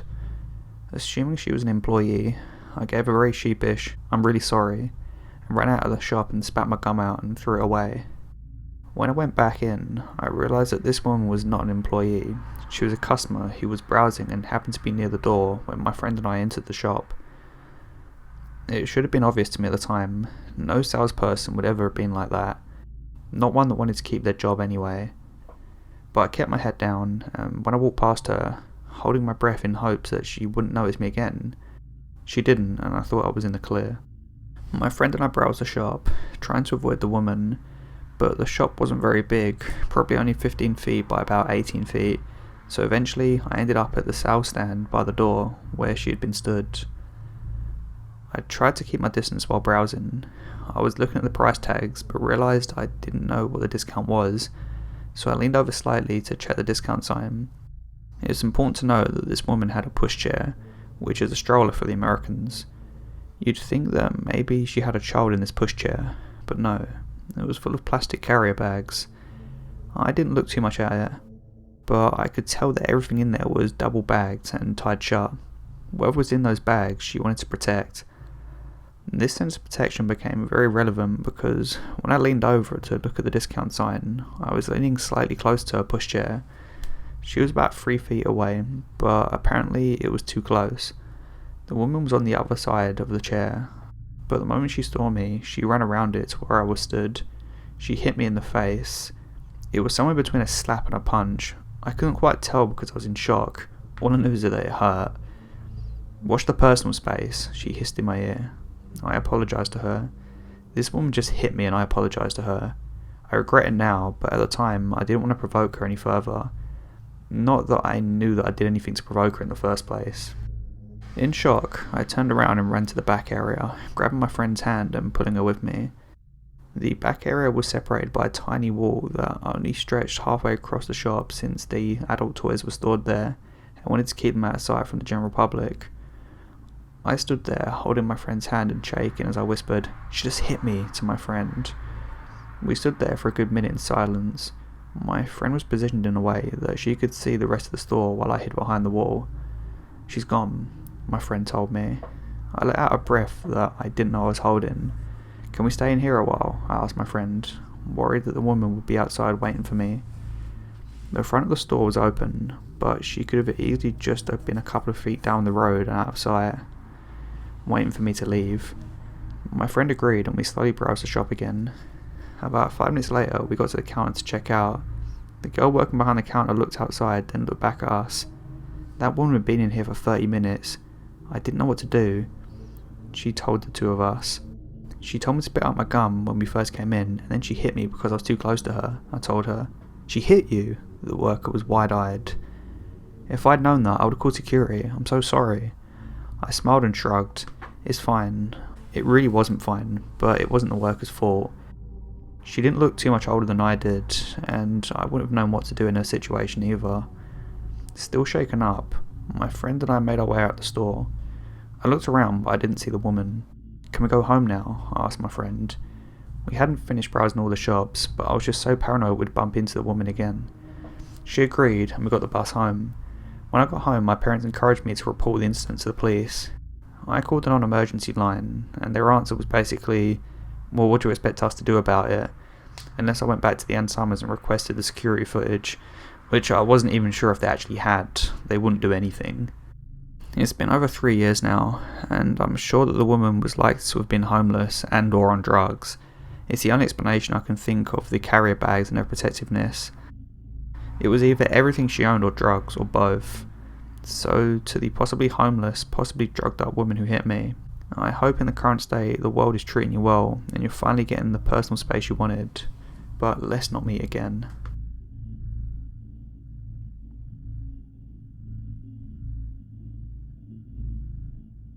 This was several years ago now, when I was in college, and I was headed back to my apartment late one night after being out with friends. As I went to make a left turn into the complex, I checked to see if anyone was behind me, and since no one was in front of me or behind me, I opted not to worry about using a turn signal. I parked outside my building, and as I was crossing the street to get to my apartment, a car was driving towards me. I wondered where it had come from, since I was sure no one was near me when I turned in, but I was only 18, very short and naive, and instead of being cautious or fearful, I instead wanted to be helpful. The car stopped approximately 16 feet or so away from me as I was right in the middle of the street, and a man got out and asked, "Do you live here?" I thought maybe he needed directions, and I told him that I did live there. As he asked this, he's walking towards me, and as soon as I answered, he lunged at me, grabbed a handful of my hair with his right hand, and grabbed my throat with his left, and started dragging me to his car as he growled that he ought to cut my effing neck. To say that I was in shock was an understatement. His car was running with the door open, and it wasn't until I saw his car door before my brain literally used my name and said, "Caitlin, scream." Once I finally started screaming, he pushed me away while he jumped in his car and took off, and I ran to the apartment. I was shaking so badly I could barely get my key in the lock, and once inside, I realised my boyfriend was there because he'd usually come by earlier in the night to surprise me, but since I wasn't home, he'd gone off to bed. Of course I was still freaking out, but instead of him being concerned, he acted like an arse because he was upset that I was coming in so late and I didn't even call the police. Once I told my mum the next day, she insisted that I call them, but nothing ever came of it. I often wondered what the guy thought I did to deserve to have my effing neck cut. I'm sure it wasn't because I didn't use a turn signal, so I even wonder where he came from. I never wanted to meet him again, no one else ever did.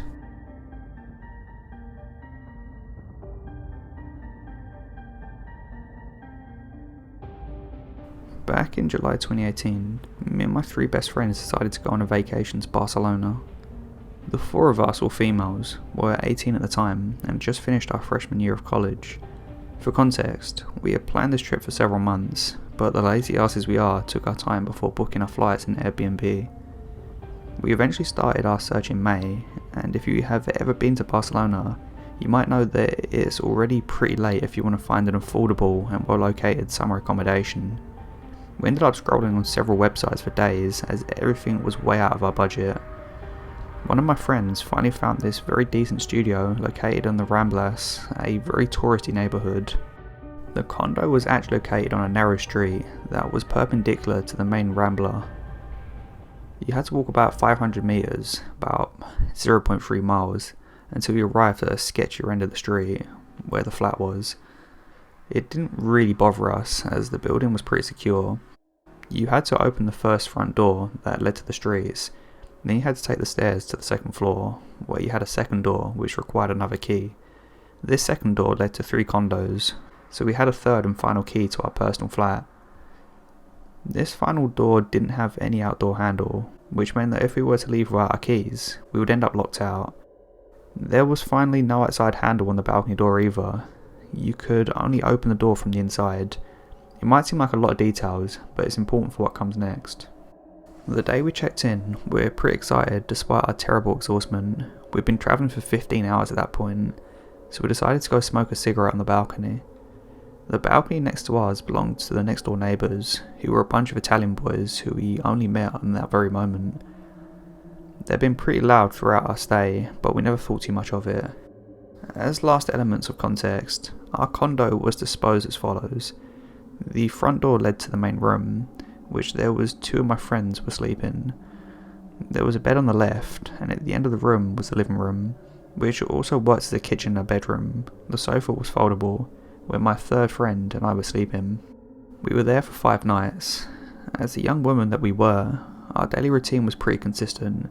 We'd go clubbing every night, go home around 4 AM, pass out in our beds and wake up at 11.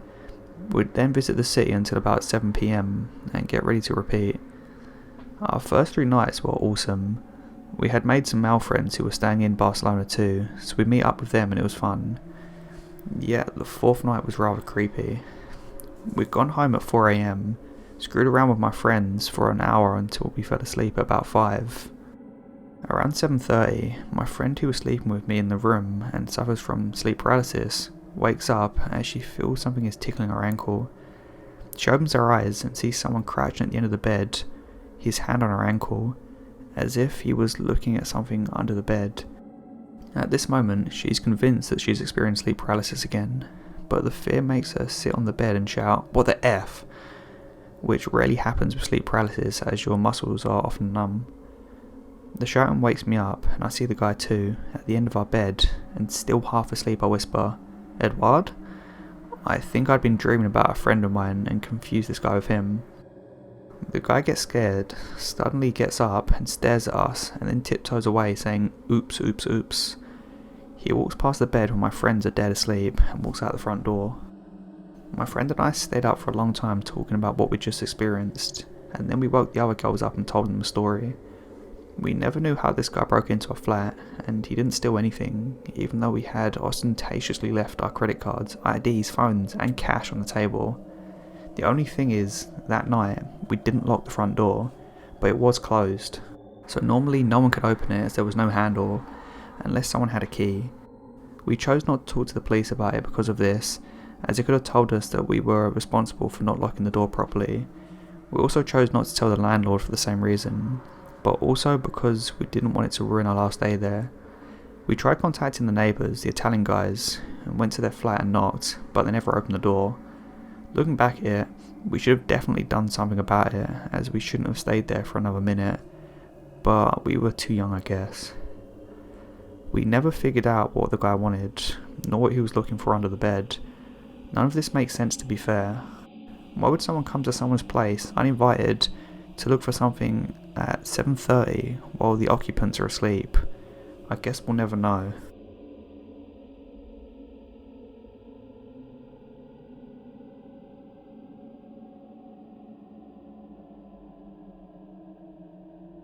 This happened to me when I was 21, after an OD suicide attempt.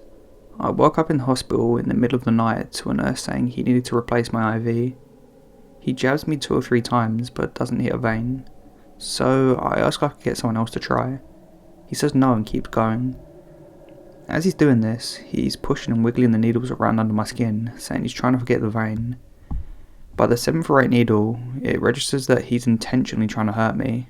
I ask him, "Why are you doing this?" He just says, "It's your own fault you're here." I was too weak to fight back, and it was the middle of the night. There was no one else around I could call out to. I have no idea how many times he ended up puncturing me in the end. The next day, a different nurse was talking about my IV. She was horrified because she said it was the biggest needle she'd ever seen used on a living patient. Not sure why you'd need to use needles on a dead patient, but that's what she said anyway. A lot of people shrug this off when I tell them about it. but it was so terrifying being alone, helpless, and knowing that the person who was supposed to care for you hated you and wanted to cause you pain. So yeah, nurse who loves huge needles and hates mentally ill girls, let's never meet again. Edit. Thanks for everyone for your kind words of support. You don't even know what it means to me. For those wondering, I'm doing much better now. This happened 7 years ago, and I didn't report it. Very small town. I was scared that people I work with would find out about my suicide attempt if I pursued it. Plus, I was just focused on survival. You've all encouraged me though, and I'm doing my best to track this guy down and report it to someone. Sending my love to all of those who shared their own medical stories of abuse and trauma in the comments.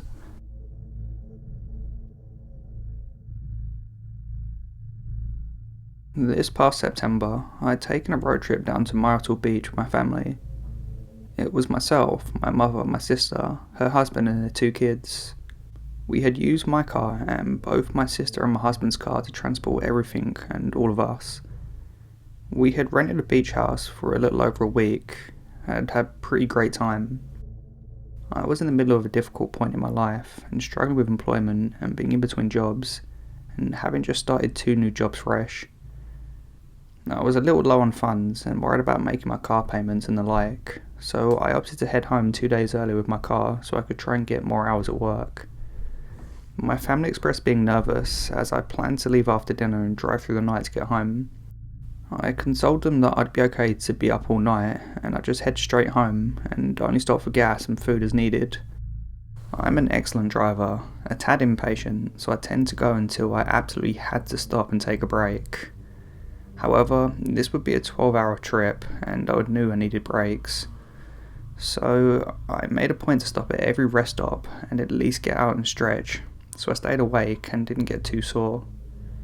Going through West Virginia, I'm sure you guys know how secluded their rest stops and visitor centres and the likes are, especially when you're heading north from the south, going through the mountains. I stopped at a visitor centre because they had advertising that they had fast food joints and I had to piss like a racehorse. This was sometime very late at night, maybe 1 AM to 3 AM sometime. Side note that sent shivers down my spine after what happened. I like to drive barefoot, so I pulled in, noticed the buildings with fast food were closed, so I drove around the parking lot under street light in front of the visitor centre so I could use the restroom. Laying out my door, I took my time putting my shoes on to walk inside, having looked around and not seeing anything out of the ordinary. I checked my phone and grabbed my wallet before standing up to walk in, making sure my car horn had beeped to signal the doors were locked. Walking towards the centre, I saw a man in a white hoodie standing at the edge of the sidewalk leaning into the centre. I didn't think much of it until I passed him and got an off vibe. I glanced over my shoulder and he was watching me walk in. For some reason, I glanced to my left as I turned back to face forward and noticed another man sitting on the benches that were on the other side of the tall thin bushes. Instantly I thought, nope. I went in and peed, and before I walked out of the bathroom, I called my roommate. As dumb as it was, because he was a good 4 to 6 hours away, I just felt safer. I gave him a rundown of my situation and made him stay on the phone with me. I started to walk out, and I couldn't see the man at the front of the sidewalk anymore. I glanced to my now right and saw both men standing next to a bench. Facing forward, I saw a couple walking in to presumably use the restroom as well. I had an impulse to ask them to walk with me, but my paranoia kicked in because I knew something was wrong somewhere in my situation and I didn't ask, thinking they might know the men. Walking briskly to my car, I explained to my roommate that the men were by the benches. Daring the smallest of the peaks over my shoulder again, I saw the man in the white hoodie walking towards me and told my roommate. Walking a few more paces, I looked back again and saw his pace had quickened. At this point, I told my roommate that he's following me to my car and I booked it. I thankfully had a fob key. I got my key out and ready, and I locked my car and practically threw myself in, not daring a glance back. I threw my car in reverse and gunned it backwards before going back into drive and sped off and didn't even stop to put my seatbelt on until I was at the exit to leave the parking lot. I didn't look back once. Stopped at the next toll road and filed a report, and the workers called for state troopers to head over to check things out. I didn't stop shaking for hours, and I refused to get out of my car until I was home. I horrified myself at the thought of, if those guys had paid attention and made their move more quickly, they could have incapacitated me at my car while I was facing the ground and putting my shoes on, and I could have had absolutely no defense.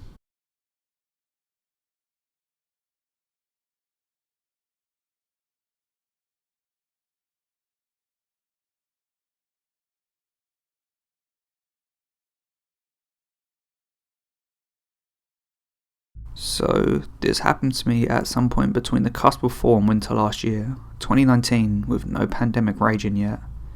At the time, my husband and I both worked weekend night shift jobs, him at an IT service, and me as a CNA in the local hospital's ICU. As we had no reason to be up and awake during the day, we lived a rather vampire-like schedule, sleeping all day and staying up at night.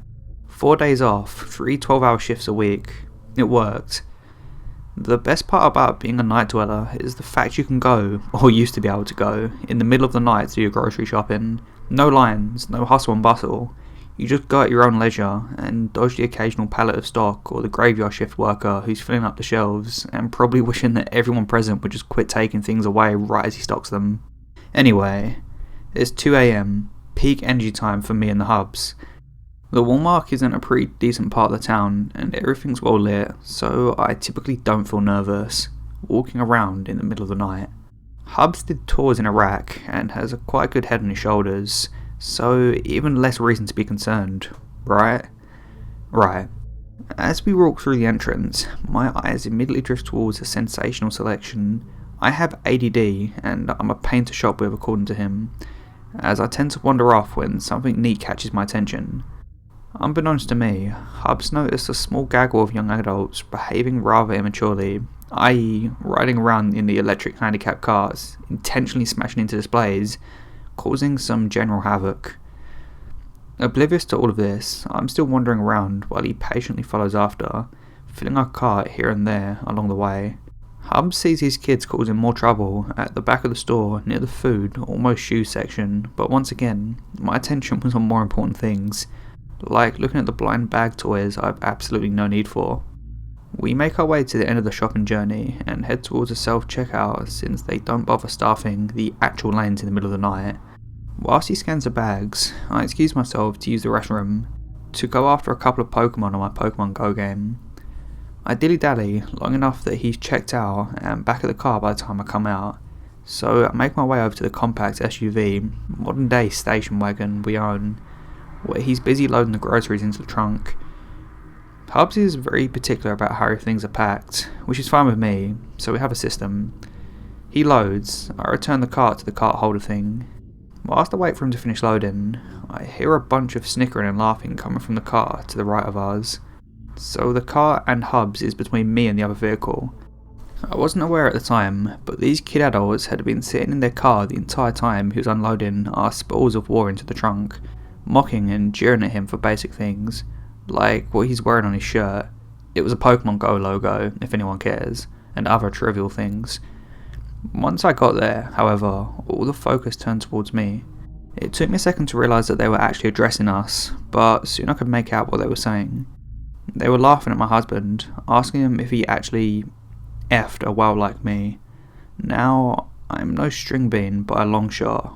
I have some decent curves going on, so they have honed in my size and appearance. In my defence, does anyone really dress up to go to Walmart at 2 AM and encourage each other to keep throwing pot shots in our directions at the fact that we're together? Anything they could think to do to make fun of us. Being the sensitive, self-conscious soul that I am, I could already feel my eyes start to water. I figured we would just finish what we was doing and leave them behind with their gloating and foolishness, but Hubs wasn't going to have any of it. It was one thing, according to him, for them to mock him, but when they started being cruel about me, he had hit his limit. He's truly a non-violent man, but he was so rolled up at what they were saying that he balled up his fist, raised his voice and told them to shut up, with a decent smack against a whole side window, which had already been rolled up upon Hub's approach. My knight in shining armour coming to my defence. That action caused a series of quick, chaotic reactions. The young men, 3 of them, started angrily yelling, and I distinctly heard one of them ask the other if he wanted his gun, to which the ringleader said yeah, give it. Holy pokeballs.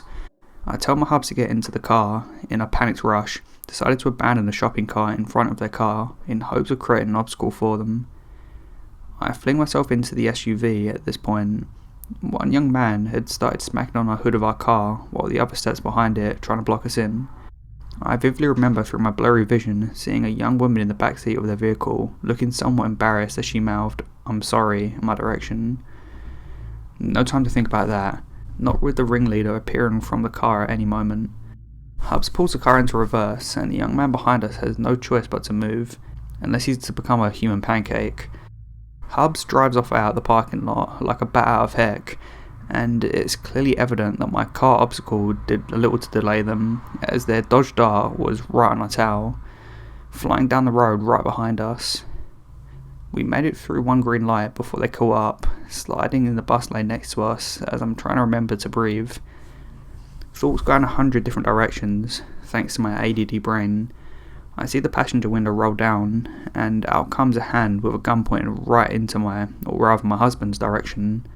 I screamed something to the effect of them having a gun, though I'm sure it came out as incoherent shrieking in actuality.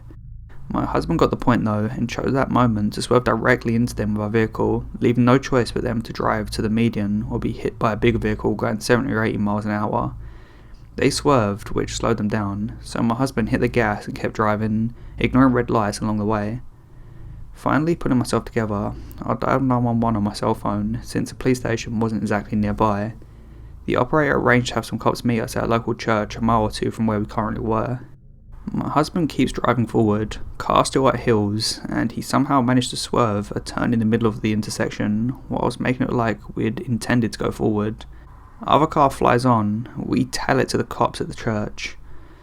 They took down our statements and sent a few cards out to try and find them. I was completely useless when it came to details, but my husband came through to save the day, and could tell them the make, model and colour of the car, and describe details about the individuals.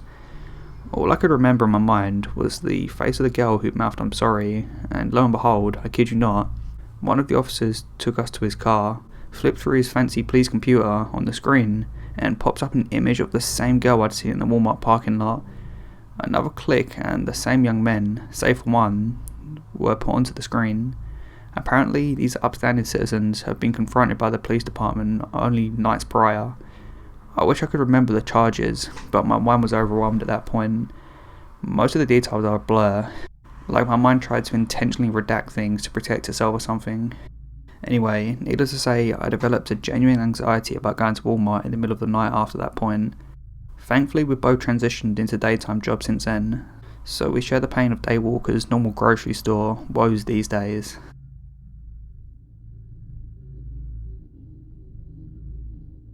This incident happened at my ex-girlfriend's. We were really good friend's house. He is a single dad, who I'll call Scott. At the time of this incident, Scott's daughter was just shy of 4 years old. Scott lives in a pretty old house in LA, wood floors, and was built in the 20s. It's a modest 2-bedroom house, where it's just him and his daughter. Scott is a complete skeptic when it comes to the paranormal, but even he says his house feels creepy at times. The odd knock here, faint footsteps there, pretty much the usual creepy old house noises in his opinion. He does wake up from time to time, hearing his daughter talking to her imaginary friend, whilst also having a deep and intense feeling of dread. He chalks this up to sleep paralysis and his toddler being a toddler. Anyway, fast forward to the day of the incident. His daughter was busy playing with toys in some sort of empty den he has, where she has a few toys in the corner of the room. It's a pretty handy place for her to play while he works from home, and he can still keep an eye out on her. She's playing away, having her normal conversations with her friend. This time Scott was curious and asked what they were talking about. She giggled and said she was asking for her to go to the house and play with her. "Where does she live, honey?" She shrugged her shoulders and answers, "I dunno." Then she hops up and tells her dad that she's right there in the room. She then starts asking for her dad to take pictures of both of them. Now, Scott doesn't really believe his daughter is talking with a ghost. His daughter is at the age where she's fascinated with photos and cameras and any sort of technology really. Scott, being the good dad he is, pulls his phone out and starts taking pictures. At first, he just snaps one or two and is trying to get his daughter to smile. He then starts taking bursts of photos and sort of teasing and playing with his daughter. He says, "Tell your friend to smile too." trying to make his daughter feel like she isn't strange for having an imaginary friend. Well, when he says this, she gets a very serious face and says, "Dad, Lily never smiles." Something about the way she said that sent chills down his spine. And what's worse is, later he's scrolling through the burst of photos he took earlier and was deleting one after the other. He was really cleaning up the folder so it wasn't full of the same pictures over and over. Anyway, he's swiping and deleting, until he ran into this photo. What's attached, I think, is the best ghost picture I've ever seen. I realise you read stories on here, and the stories are far more interesting than the photos, but this is too good to pass up. I've been trying to get this out to anyone that will see it and talk about it. I'm not looking for 15 minutes or money or recognition of any kind. I've left my name and particulars out of this because it's irrelevant to the story. I just want people to see this and hear what they think it could be. I'm open-mindedly skeptical, if that makes sense. I've never seen anything like this. Amazingly, even though Scott saw this and thought it was very strange enough to keep and share with my ex, he still doesn't really believe it's a ghost. The room behind his daughter in the photo is completely empty. His toys aren't visible from where the photo was taken, so all you can see is the hardwood floors in the window. But in this photo, you can see a girl that is about 8 to 10 years old, if I had to guess. She's wearing a black dress with a white trim. She appears to be blonde. I'm going to send you the original photo, and some of the same photo that I've marked up to blur my friend's daughter's face for privacy, and to point out the girl that doesn't belong in this photo. I wish you could have saved all the photos before that was taken in the same bursts, because you'd see that there is no girl in those. Besides his daughter, of course. All I can tell you, there are only 3 people that have this photo. You are the first YouTube creator I've sent this to. I know you'll be able to do it justice. Even if you don't ever feature this story, I'd really like your opinion on it.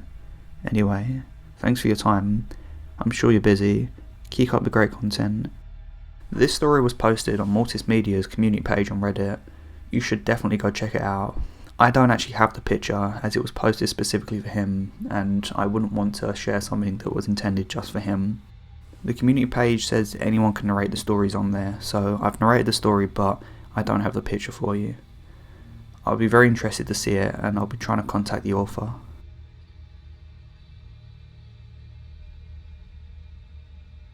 So, we used to go and have canyon parties in the desert every weekend. We would find crazy obscure spots, so there was no way the police could find us. The place we were at this week was called the Planetarium, because it was up on a plateau, so you could see the stars go all the way to the ground. 360 degrees, Idaho is extremely mountainous, so this is incredibly rare. Usually you only see the small upper section of the stars. I've always had trouble staying asleep in the morning after drinking, still do. I would get maybe 2 or 3 hours sleep, then be wide awake, while of course everyone else is sleeping off their hangover. I would be wide awake by 5 AM cooking breakfast, etc. I want to mention at this point that there's an Air Force base, Mountain Home Air Force Base, maybe 100 miles as the crows fly to the west of the planetarium, which may or may not be relevant, and INL maybe 100 miles as the crows fly to the east. I'll talk more about it later. Okay, so I went to bed the night we partied at the planetarium around 2 AM, and woke up as you could see the light changing from the dark of the night to the light blue of the morning. I had never seen the sunrise from such an angle, where I had the high ground.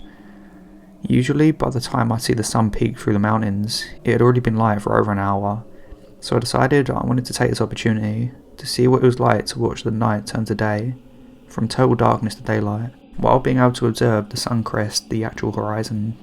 I grabbed a pack of cigarettes and a beer, and went round to a nice comfortable rock I could sit on, facing east. It was by far the most amazing sunrise I've ever seen, because I was able to watch all the subtle changes in colour, second to second, within the sky, the landscape, the rocks and the plants all around me. The colours were literally moving in layers, quick and fleeting layers, one after another, to the point where my brain was almost unable to keep up with the speed it was all coming at me. I sat there for, I'm not sure how long, at least an hour, maybe 2, as the sky and landscape around me went from starry and inky black to full daylight. Indescribable. I was elated, just smiling ear to ear with what I just witnessed, and it was just for me. No one else had been in this spot on the planet on that morning and witnessed what I alone had just witnessed, and I so thoroughly enjoyed what I had just personally experienced. The sun was now high enough in the sky, and I realised the transition was over. I was taking my last couple of drags on my last cigarette before I was going to get up and turn around to cook breakfast. Right as I had this thought, I heard what sounded like a giant bird flapping its wings to take off. You know the sound I'm talking about, but this was loud, right behind me, and startled me beyond belief. In fight or flight, for a millisecond, my brain considered the fact that an eagle thought I was prey. Irrational, I know, but survival kicked in. I turned to see a 7 or 8 foot bird taking off behind me. I say bird with a question mark because, to be honest, what it looked like was a man with a mask on, making him look like he had a beak of a parrot, or a toucan, or some jungle bird, and a bird suit. It was multicolour, iridescent, and very convincing as a bird. Same with his wings and feathers and everything. Everything about it was a bird, other than the fact he was man-shaped, and a good 2 feet taller than me. It was as if this thing had read my mind, realised I was just about to stand up and turn around, and it, was startled by the fact I turned around right then, and I would see him. I heard those wings flutter and flap, turned around and saw this thing for a split second as it spread its wings, which at least were 20 to 25 feet in wingspan, and flapped its wings once with so much force it propelled into the sky at the rate of speed faster than a fighter jet, with absolutely no sound. I saw it, way up there in the sky. It made it so incredibly far with one flap of its wings that it was almost in the clouds. He was stopped there for just a moment before he spread those immense wings once more, and he flapped them for a second time. He was gone to the south in a streak. I don't know how to explain what I felt in that moment. I was not on any drugs other than a breakfast Budweiser and nicotine, and I knew what I'd just seen. I wasn't in shock, I wasn't even stunned really. I was just in awe of what I'd just witnessed. There was no way for it to be a trick of the eye, or a mind trick, any of that. I guess I just had no frame of reference in my life experience files to compare it to. I knew what I'd just seen was real, and I knew that there was nothing in the world that real that it could have been. Back then, I thought for sure it was an alien, a god to the ancients, a thunderbird to natives, a Colcolden to the Maya, a Quetzalcoatl to the Aztecs. Today, I wonder if it may have been some sort of suit, some sort of technology. Who's to say these things aren't one and the same? The thing I think about most these days when I think of this story is, how long had he been there, maybe 6 feet behind me, watching the sunrise with me, watching me watch the sunrise, and he just enjoying how much I was enjoying the sunrise, just choosing to take the time to appreciate the beauty of the planet with a Homo sapien. He was just appreciating the beauty of the planet and had absolutely no idea that he was doing so. If it was there to take me as prey, it could have very much done that. That's not why he was there. He didn't act like a predator when I saw him. He acted cool, like I was never supposed to see him. I have many more stories from the deserts in Idaho. Idaho is one of the largest and most sparsely populated states, with vast expanses of terrain for anything to hide, test, or make their home. Just simply live without ever coming into 100 miles of a human unless they want to. I spoke to Idaho National Laboratory earlier, which has a huge facility in the desert near Acro, and is so incredibly secretive about what they do there, that basically the public has actually no idea what they do there. They say that it's a matter of national security. I do know for sure that the security there is just as bad as Area 51, because a buddy of mine who's a paraglider got caught in some massive thermals, accidentally landed on Iron Hill property, and was promptly escorted to the highway by a pair of security guards in a military Humvee, military uniforms, with automatic weapons and German Shepherds. I'm just adding context here. If the military were just going to test something secretive, they wouldn't do it in Area 51, where everyone is watching. They would do it someplace that no one's even aware has a facility.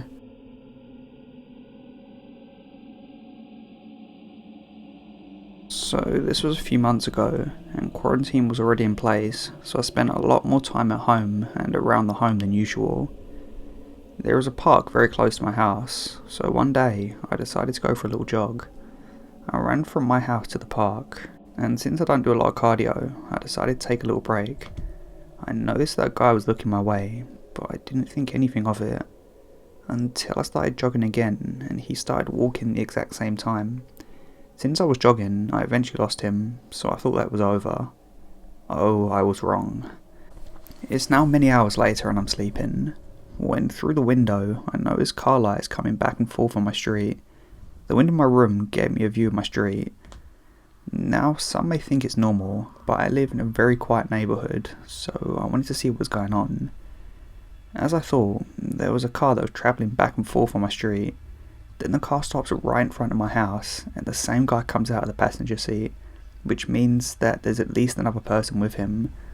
Until that point, I was half awake, but the sight of the same guy looking up to my window, seeing me and smiling, woke me the hell up real quick.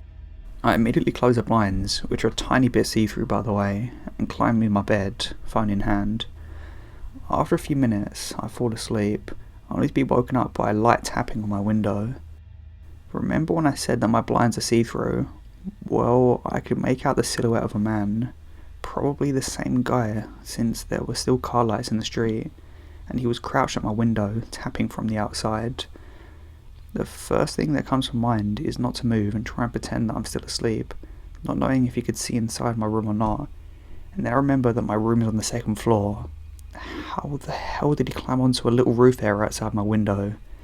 I have no idea. I slowly pulled the covers over my head and called the police, whispering and telling them that this guy was still tapping. They told me to slowly get out of reach of the window, in case he breaks in or something like that, and they said that they'd be there in 5 minutes. I crawled out of bed and into the bathroom, where I could see the street behind my house, and waited. After a couple of minutes, I heard the knocking stop, and then silence, and then a huge thump, then more silence, and a knocking at my door downstairs. I was still on the phone with the operator when I heard someone call out that it was the police, and that the guy was gone. I told the operator that the police had arrived, and they told me to wait. There was silence, and she said the police had not arrived yet, and not to open the door under any circumstances. Soon enough, she tells me the police are there now, and that I can open the door. I go and check outside my bedroom window out of paranoia, and there were in fact 3 police cars and about 5 or 6 officers outside my house. I go downstairs, and one of them is knocking, and I open the door, thank the operator, and hang up. I tell them the whole thing, and they tell me that the guy was already gone when they arrived, but no one was there anymore. In the next days, I saw the officers on my street, but I never got any news about the guy. The only thing they found was a rope and a small knife. No fingerprints, no guy, no car, no nothing.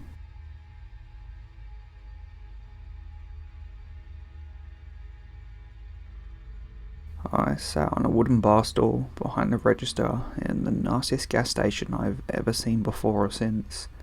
It was my 3rd night in a row on the graveyard shift, despite my constant pleas for daylight hours. At night, the place became purgatory. No matter how hard you'd scrub or how many times you'd mop, a thick film of filth remained on every surface. I would go for hours without seeing a single car drive past. I often questioned if the rapture happened and I was the only one left. We were a stone's throw from another 24-hour gas station franchise that was cleaner, properly lit, and had an equipment update within the last decade. Needless to say, I had a lot of downtime. It was midnight, and I had 6.5 hours to kill. I was reading from the first volume of Johnny the Homicidal Maniac, and doing my best not to look at the clock. As I would soon learn, I was being irresponsibly unaware of what was going on around me. Out the corner of my eye, I saw a brown wood panel station wagon pull up to a pump. 2 men exited the car and walked inside. One looked older. He was wearing a leather jacket and the same shade of brown as his vehicle. The younger guy was close to my age. He wore a faded car hat, coat, and work boots. Both were covered in a layer of dirt or dust that suggested recent manual labour. These were country gentlemen. I greeted them and asked how I could help them. They told me they're not interested in buying anything, but they'd stopped to make sure everything was okay here. I was appreciative, albeit visibly confused. The younger man asked me, "Did you know you're being watched?" as he subtly gestured outside. Sure enough, I saw the dark outline of a man standing completely motionless near a streetlight. None of his features were visible, but I could tell he was staring directly at us. The older man said they'd been driving by 45 minutes earlier and almost hit him as he was standing in the middle of the road. He theorised the man was possibly on drugs. They decided to take the long way home that night to see if the guy was still hanging around. Mind you, this was 45 minutes after they almost ran the guy over. Had he been there watching me the entire time? I looked outside again to see he hadn't moved a muscle. He was positioned on the border of the streetlight's illumination. I noticed his jaw was moving like he was saying something. I asked the younger man to lock the deadbolt on the door, literally my line of defence in this situation. They both agreed to wait with me in the store until I contacted the police. Until that moment, I maintained composure, trying not to make it obvious that I felt extremely vulnerable. Here I was, at the mercy of 3 complete strangers, hoping the two in front of me were genuinely there to help. When the dispatch officer confirmed that they had units on the way, I felt safe enough to end the call. I thanked the 2 men profusely and they walked out the door. After pausing for a moment, they turned around and came back inside. The younger one plainly stated, "Lock the door, he's coming this way." He then immediately ducks back out the door so I can lock myself in. As I flipped the deadbolt into position, I could see the dark figure moving towards the building at an intentional pace, making it across the parking lot in about 10 strides. He tried opening the door, but it wouldn't budge. He then tried to buy me some time by saying that I was in the bathroom and I'd be back in a minute. So this man, this possible assailant, walks around the corner towards the bathroom door and disappears behind the building. And of course, we didn't have cameras outside to keep employees safe on the job. The only 3 working security feeds happened to be all trained exclusively on where the cashier would stand. It felt accusatory. It was at this point when the real fear began to set in and I lost my composure. This unidentified man, who had been apparently watching me for close to an hour, was now laying in waiting for me to exit the bathroom. I started to hyperventilate as thoughts of what his motivation could be. Had he been watching me before tonight? Was my store chosen at random, or did this guy just come here because he saw a small female at register? Was he actually on drugs, or was he just mentally unstable enough for it to appear that way? Did he have a weapon on him, or did he plan to use his bare hands for whatever he was going to do? I peeked out the window and saw the 2 gentlemen exchanging glances and mute discussion of how to proceed from there. Thankfully, a local police SUV tore down the street and into the parking lot of the building next door, turning his flashers on and quickly coming to a stop. As soon as I was absolutely sure the man was gone, I sat on the curb outside, sucking every last drop of nicotine out of my cigarette I held in a trembling hand. As if I telepathically summoned her, my phone rings with a call from my best friend. She says she was thinking about me and thought she'd call to say what's up since she knew I was bored. All I could respond with was, "Get here now." 20 minutes later, all my roommates showed up in a pickup truck and stayed with me long enough to feel comfortable again. As anticlimactic as this ended, it could have been a lot worse. I could have been robbed or murdered or anything else, all because I wasn't paying attention. I'll never know the true will of that dark figure under the streetlight, and maybe that's for the best. I don't think I could easily get past knowing what could have lied in store for me, and I wish I could have gotten one of the gentleman's contact information so I could send a beef jerky bouquet or something manly that says thank you. So, dark figure under the streetlight, once you're out of the clink, let's never meet.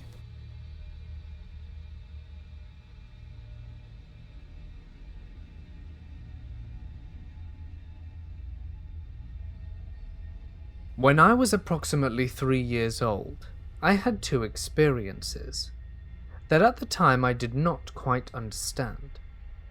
The first time I thought nothing of it, even though it seemed to surprise my family. But as I'd gotten older, I had become increasingly interested in all things supernatural and anything related to it. My first experience is more memorable. Like many young kids, I would talk to someone while playing alone. My parents had passed it off as an imaginary friend and entertained the idea when I could talk about it. Whenever they would mention that my friend was imaginary, I would become upset and protest, saying the guy was real. For about 2 months, I would have a sort of routine that I would go through daily. Just a disclaimer, the explanation I'm about to write is both from memory and what my parents remember me telling them. My mum also decided to record me one day while playing with my friend, and also asked me to explain him in the video. All of what I'm about to explain was obviously not seen by my parents, because I believe it was something supernatural, and that only I could see him. So, I would sit on the couch staring out the front window of the house until an old orange pickup truck would pull into our driveway.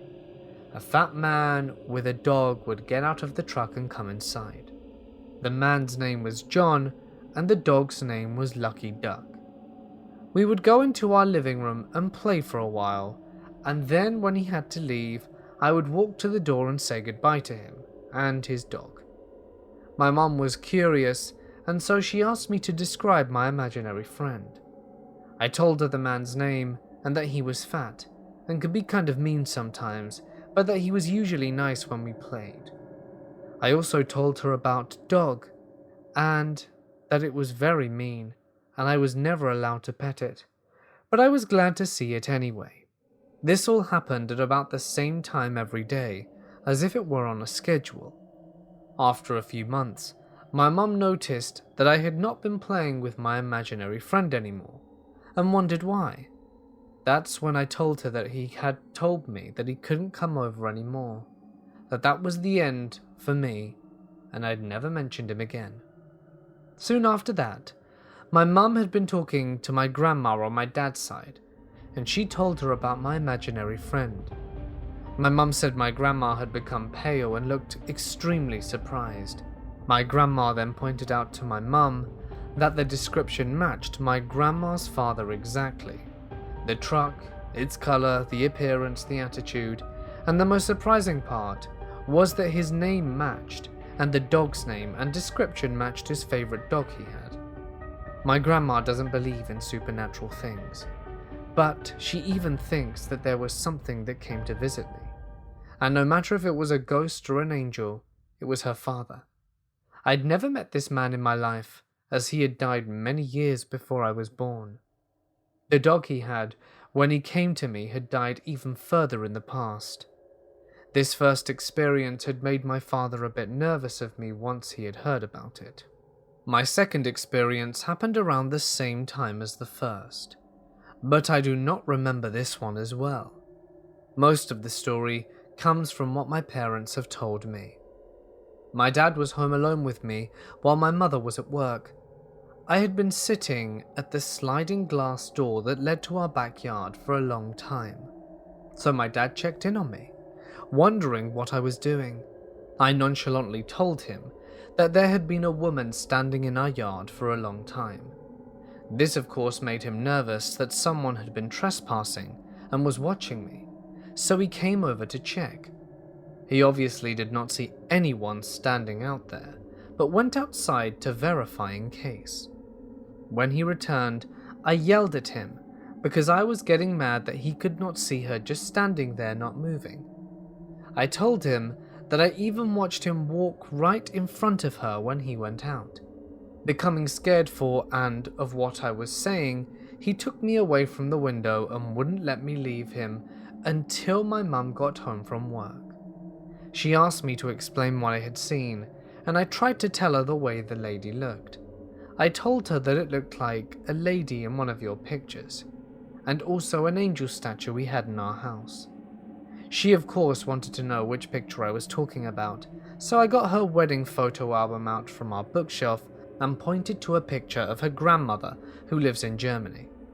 Again, like the last experience, I had never seen my mother's grandmother because she had died a long time before I was born.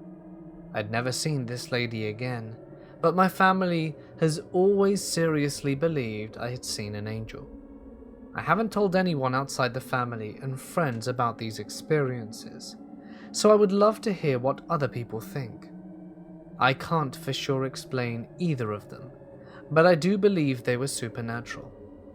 I'm also not sure whether or not they were both the same type of thing, or if they were different.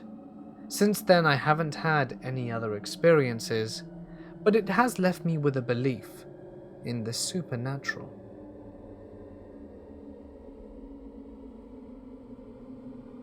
It all started when my wife and I first visited her mother's new home.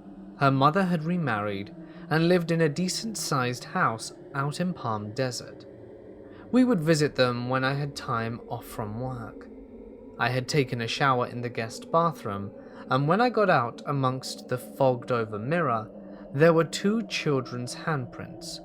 At first I thought it was a print from her 3-year-old sister Emily, and when I was done, we brought her in to see if she had done it. The prints were at least twice as big as hers, looking like they'd belonged to a kid of around 8. My father-in-law, after this incident, tells us that a little boy haunts the house as a joke. He says when his own sons were young, he saw a kid run in the kitchen while watching TV. Thinking it was his son, he got up and walked towards where the boy ran. When he opened his son's room, they were both asleep. Any kid can pretend to be asleep, which he didn't think much of. The next few times we come, Emily has started to talk about her imaginary friend, and we ask who it is, and she says the word ghost, which is something we've never talked about around her. We ask her where is the ghost, and she goes where her room is and points to the middle of the floor and proceeds to lay down like she's dead. We laugh nervously now, thinking there's an actual ghost there that's harmless, but it gets worse. Around February, I had to go away for work 2 to 3 weeks. My wife stayed over at her mum's house during my absence with our 2-month-old son David. She tells me that one night at 4 a.m. she's feeding David, and she starts to drift off to sleep. All of a sudden, the door in the bathroom starts creaking open, and she sees the arms of a little kid following it. The door closes, and she hears footsteps run and slam into another door. This can't be her Emily, because she's asleep with her mum.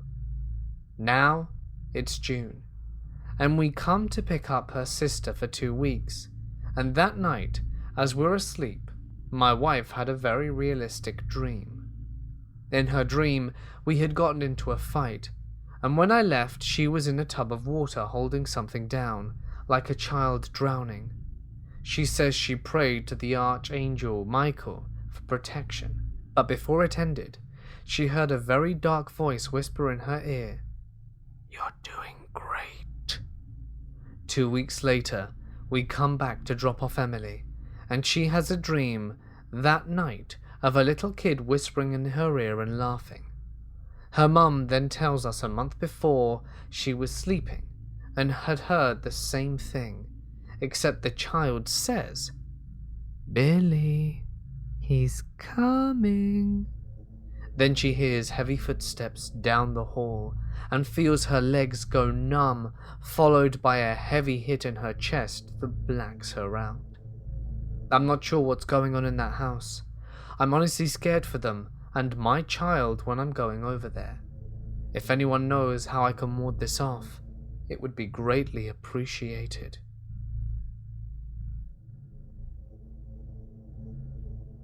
This all started when I was about 12. My parents had just gotten divorced, and I was in a pretty bad place.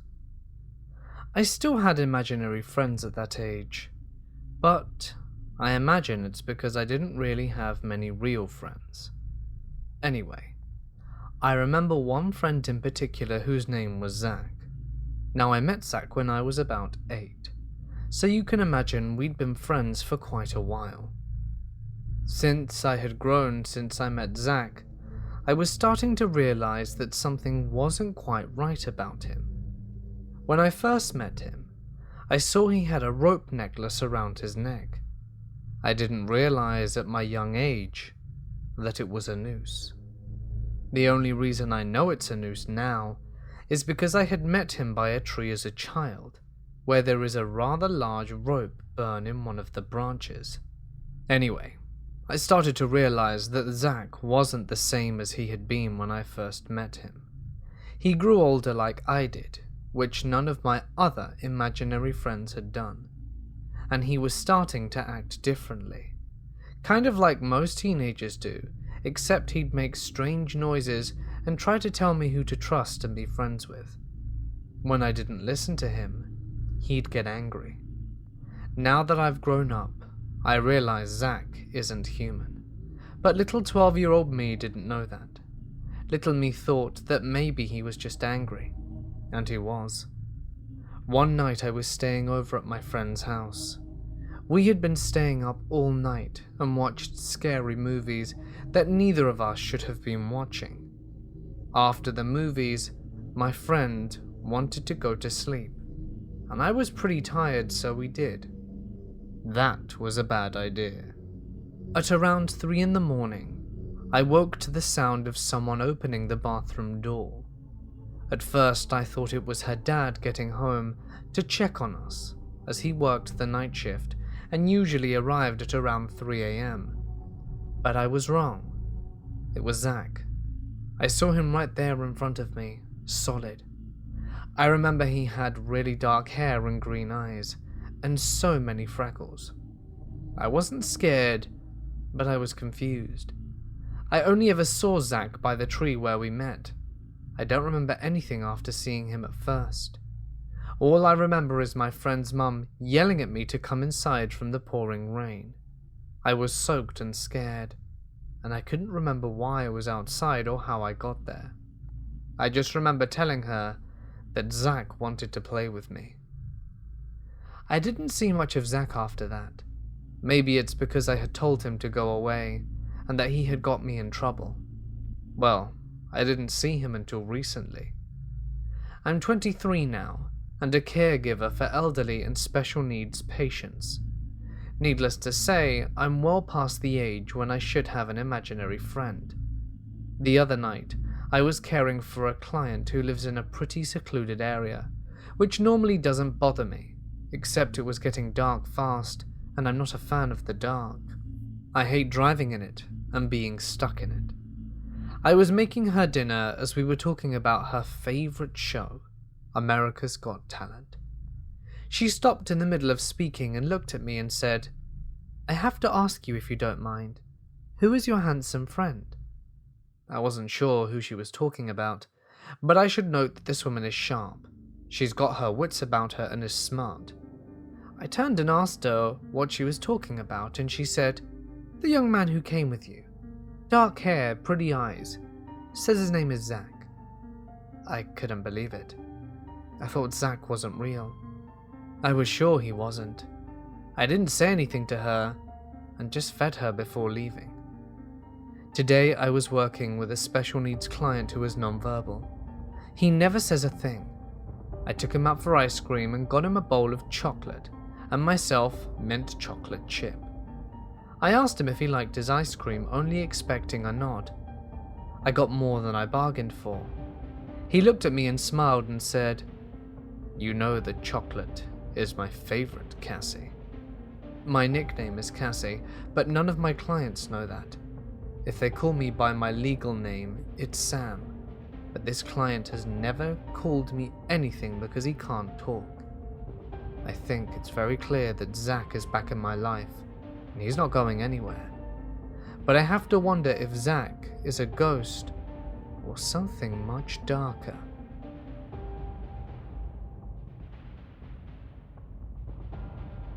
When I was younger, I lived in this house in the middle of nowhere. It was very close to a cemetery. When we first moved in, I was 4, and we later moved out when I was 6. We ended up moving back in the same house when I was 8. I had 2 imaginary friends. They were the ages of 12. Their names were Ashley and Alyssa. I remember them so clearly. I even remember them helping me clean my room and keeping me company when I was alone. I thought it was odd how my parents could never see them, but they would laugh at me when I brought them up. I never counted them as imaginary. I did have an actual imaginary friend who I called Sarah, but I never saw her and I knew I created her, so I knew the difference between imaginary and non-imaginary. I would always have dreams of Ashley and Alyssa basically every night, and there was one dream in particular that I remember very clearly. I had this dream a couple of nights before my family and I moved out. It was also the last dream I had with them both. What was so weird about the dream was that the room was identical to the one I had when I moved back into the house. I had a different style bed. I had carpets this time, and my room was blue, not pink. In the dream, Ashley, Alyssa and I were on the bed. We were just talking. Then out of nowhere, they started laughing and pointed at the ground by my door. I looked at where they were pointing, and there were hundreds and hundreds of these small devils. They were the ones that you wind up. They all had odd-shaped keys in the back of them that you inserted and twisted for them to move. In my dream, I got up out of curiosity to see what they were. They started chasing me through my home, and I remember I woke up running, still being able to see them behind me. They disappeared once my dad ran into me, asking me what was wrong. As years passed, I forgot about the dream, and once I moved out, I never had a dream of Ashley and Alyssa and haven't seen them since. We ended up moving back in about 2 years later. I was older now, and I changed my room and the furniture I had in it, exactly like in the dream. I never really had anything creepy happen in the house, but when my family and I moved back in, odd things would happen. Lights would flicker, only in my room. Things would fall off shelves, pictures on my wall would just fall off my wall, and I would hear knocking coming from one of my closets. My television would shut off, and I would see things in the corner of my eyes. One day, I was cleaning my room. I noticed that by my closet, the one I would hear knocking in, there was a piece of wood on the frame popping out. I went on the ground and removed it, and I noticed that there was some kind of small hole just big enough to fit my finger through. That was on my wall, hidden behind the wooden frame. I go and look to see if there's anything there. I reach in with my finger, and I felt something. So I slide it out, and there was an old key. Not any kind of old key though, but the one specifically for the wind-up devils I had in the dream. I had completely forgotten about the dream up until this point, so it didn't really strike me as creepy or anything. A couple of nights passed since I found the key, and odd stuff started to happen. It was so bad that I didn't want to be in a room by myself. I knew there was someone with me.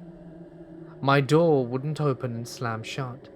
My lights would rapidly go on and off, and I would hear footsteps by my bed. All sorts of unexplained stuff was happening. One night, before bed, it hit me. The odd-shaped key was from my dream, and then I realized that my room was decorated the same way as in my dream. Everything suddenly made sense. There's been conspiracies that spirits can change their appearance, and also another saying that spirits are attracted to young children because of how much energy they have. What if they were people who died and were buried in the cemetery by my home, and they were changing their appearance so I wouldn't find them as scary, since, to me, they looked like kids too.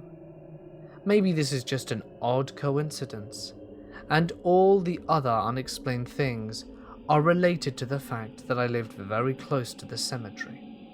But I thought I would share it with you all, because still years later, I think about my imaginary friends and that strange house, and I can't quite wrap my head around it.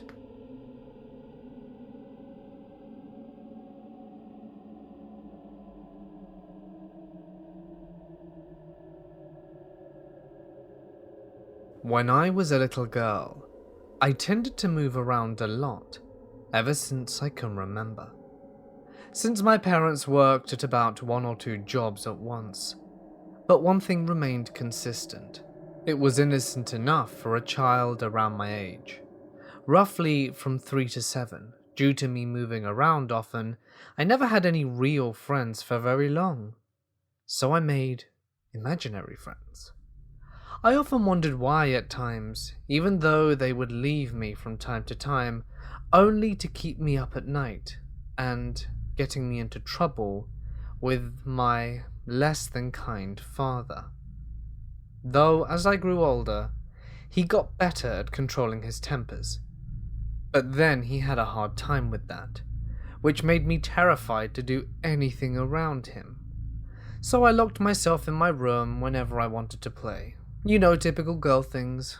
Dress-ups, dolls, puzzles, drawing, trying to sing like a Disney princess, and trying way too hard to hold out notes that put too much strain on your vocal cords. My imaginary friend, Lou, was never angry at me. In fact, Lou gave me confidence and bravery, and happiness was abundant. I called it Lou because, thinking back on it, Lou fitted feminine features whenever we played and had fun. But when my father was around, Lou became masculine and protective, though Lou consciously somehow knew it couldn't do anything physical to protect me from my father's random fits of anger and blind rage. Lou would simply go to another friend's house after my father's fists, but guaranteed Lou would return to me. So me being innocent and wanting to see my only friend, I waited for Lou, even sometimes pulled all-nighters just to be sure that she came home safely. One night, while pulling an all-nighter, my mum woke up for a midnight snack. She noticed my bedroom light was still on and came in assuming I'd had a nightmare. When she came into my room, she saw that I was picking up toys and picking out specific ones I had yet to play with along with Lou. "Honey, what are you doing? It's really late," my mother said. "But Mama, I'm waiting for my friend," I said, treating it as an everyday thing. But that only caught her off guard and gave me a questioning look, so I just continued.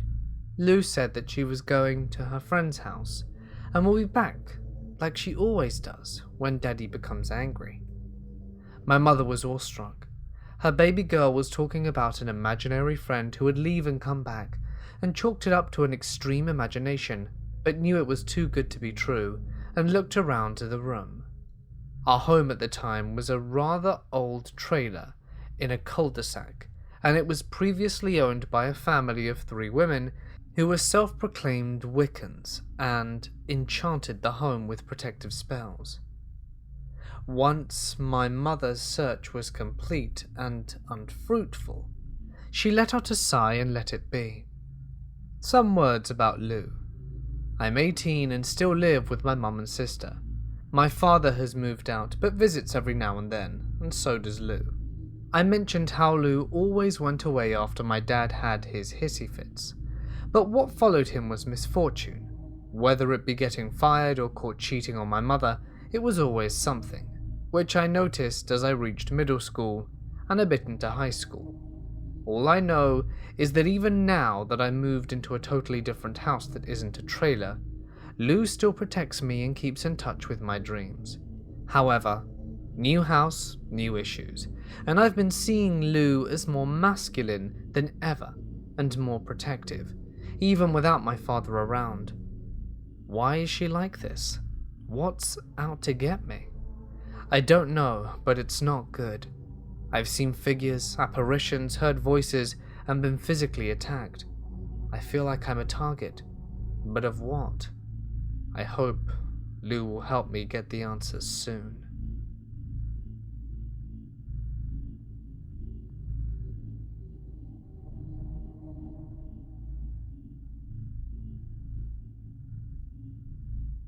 I recently received a friend request that reminded me of this story, so I'm going to share it here. This happened after I went to university, so I was 18. I made an effort to make friends after I moved onto campus, and ended up with a few groups to hang out with, including a new girlfriend, and plenty of people from my classes that I liked well enough. There was one class before lunch where it was traditional for people to go to the cafeteria afterwards to eat in pairs or threes. I wasn't very discerning about who I'd have lunch with, because I got on fine with most people from the class, and we were all trying to make an effort to be social. So when one girl, Lily, asked if I wanted to eat lunch together after class, I didn't have a reason not to go. We talked about school and that kind of thing, nothing noteworthy, but she asked me to get lunch with her again the next week. It became a pattern, and there wasn't exactly a way to start saying no suddenly. It was fine, but it did mean I lost a chance to eat lunch with anyone else on those days. In hindsight, I suppose that was the point.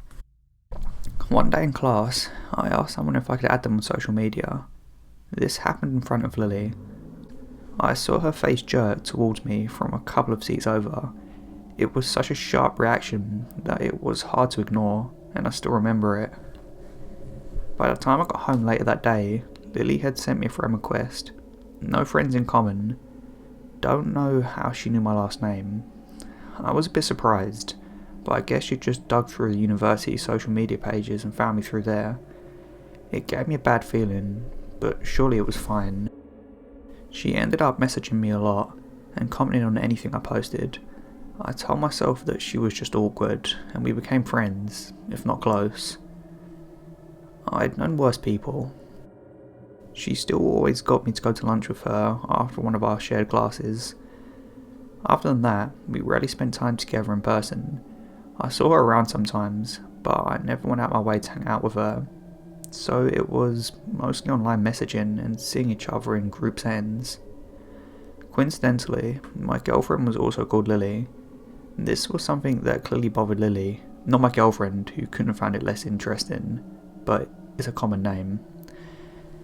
She occasionally hinted that she wanted my girlfriend to pick a different name, or joked that it didn't suit her. She clearly didn't like my girlfriend at all, and I had no idea of why. It was hard to ignore by this point. Lily was starting to unsubtly hint that she had a crush on me. I tried not to address it, because what was I going to say? I'd never known what to do when a friend makes a pass at me. I was also not interested in the least. Even ignoring weird stuff she pulled, Lily wasn't my type at all. She tended to dress and act in a way somewhere between 50s housewife and one of those adults who's still obsessed with a Disney princess. If you can picture that. Things took an uncomfortable turn one day, on our last shared class of the year. Instead of asking me to lunch like she usually did, Lily asked if I'd go for a walk with her. Again, I didn't know exactly how to refuse, so I said alright. Our campus was bordered by a large patch of woodland. Lily led me into the woods, and the sounds of our fellow students slowly faded away. She sat down on a log and I joined her. She started talking about how she was going to miss me over the summer. I tried persuading her, but I didn't want to be there, especially because she seemed almost on the verge of tears. I think I tried to make an excuse about having plans with my girlfriend, but before I could leave, Lily chose to kiss me without warning. It was uncomfortable to say the least. I got out of there and was happy to think that I wouldn't see her for a while. I came back to university after the summer, moving into a house with my friends. Without going off topic, there were some serious issues in my friend group. A lot of petty arguing and worse. I broke up with my girlfriend around the start of the school year as well, and basically the whole mess made me recontextualise things with Lily, because suddenly it didn't seem as bad. That said, I didn't want to be alone with her. We mostly talked online. She was still constantly messaging me after all. One upside of everything is that I started dating a boy. Lily was not pleased to hear that news. I think she hoped to sneak in after I broke up with my girlfriend, but as I said before, that was never going to happen. There wasn't a big gap between my breakup and this new relationship, so she must have thought she missed her chance to be with me. This is where the story gets bad. At this time, I was fairly active on Tumblr. I occasionally talked about my life, and mostly reblogged photos and stuff. I was on there one day when something odd happened. One of the blogs I followed had received an ask with some phrases I recognised. It took a second to register that it was taken from my About page. That made me freeze. I read the message properly. Someone was asking this completely random person to analyse a section of a page from my page, asking for their opinion on the type of person who could write it. I cannot stress how messed up this is to see people talking about me like I was a character in a book they were trying to study. The reply was basically, I don't know, sorry, but the important thing was the question hadn't been anonymous, it was linked to someone's blog. Obviously, I wanted to know who had taken such a bizarre interest in me. As far as I knew, no one in real life, other than my boyfriend, knew about my page. Well, no prizes for guessing who was behind it. What I found was a shrine. She was using a fake name, but I recognised Lily all over that thing. It was this cutesy pink and red page. There were a few posts about her interests, but most of her content was focused on her primary interest, me. Most of the posts were about me. There were accounts of things I'd done recently. He told me about such and such, he went to a nightclub recently, etc. As well as references to things as far back as I'd known her. It was clear that she'd been keeping tabs on me, both online and offline, gathering up every scrap of information she could have about my life and holding it here in her collection. She talked about us eating lunch together and how special our dates had been to her, as if it was anything more than acquaintances getting food after class. She talked about the time she had forcibly kissed me in the woods, but she wrote it as if it had been mutual. She quoted lyrics from my favourite song and talked about how she would always be there for me, no matter who else came into my life. Lots of references to loving me just the way he is, which answered another mystery about an anonymous love letter I'd received earlier in the year with the same wording. It got worse. There were a lot of posts about my boyfriend as well. These weren't so nice. They got vicious, talking about how he didn't deserve me, he didn't know what he had.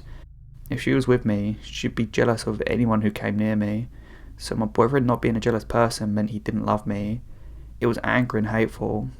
I didn't like to think about the sort of person who could write so obsessively, being fixated on me. One thing that didn't make sense at first is that the blog also made plenty of references to Lily's best friend Stephen. She'd never even mentioned this person to me. Her post talked a lot about Stephen and how great friends he was, and how much fun they'd had together, how he looked out for her, etc. I was trying to work out whether this was an online friend, when one specific post made it all click. She had posted a photo and captioned it with, "Stephen sent this to me. He knew I'd like it and I love it," or something like that. The problem was, the photo was taken from my own page. I hadn't sent it to her. She took it from my page and then claimed this fictional best friend of hers shared it with her, because in her head, she'd split me into two people. In her messed up fantasy life, I was both the perfect best friend who was also looking out for her, and her soulmate who was bound to end up with her when I finally got over my sweet and kind boyfriend, and all the other easy girls I hung out with that she made dozens of posts complaining about. Who was she complaining to? Oh, Lily had an audience. She asked open questions about me and her relationship with me, and got messages back from her followers, people who took what she said at face value. I saw a bunch of random people agreeing with this stalker that my boyfriend didn't deserve me, and we were bound to break up soon so I could be with Lily, the person I was clearly supposed to be with. She had this fake fanfiction version of my life for anyone to share their opinion on, and she'd made herself out to be a hero in it all. I went maybe a month back into this page's history. I did not look at everything that was there, it was too much, so I'm not sure how long this has been going on. I sent Lily a message confronting her about the blog. She said nothing. I cannot stress how weird it is to have found pages dedicated to me, with her talking about how she was in love with me and make sure we'd end up together, slamming my boyfriend and building a fantasy life with two different versions of me in that she clearly believed to be real, then acting like it hadn't happened. She said nothing. She didn't address it, she changed the subject, even after I pushed, and it was like she hadn't even registered what I said. I'd never seen anything else like it. She deleted the page, of course, or at least changed the name and hid it so I never found it again. It wasn't the end though.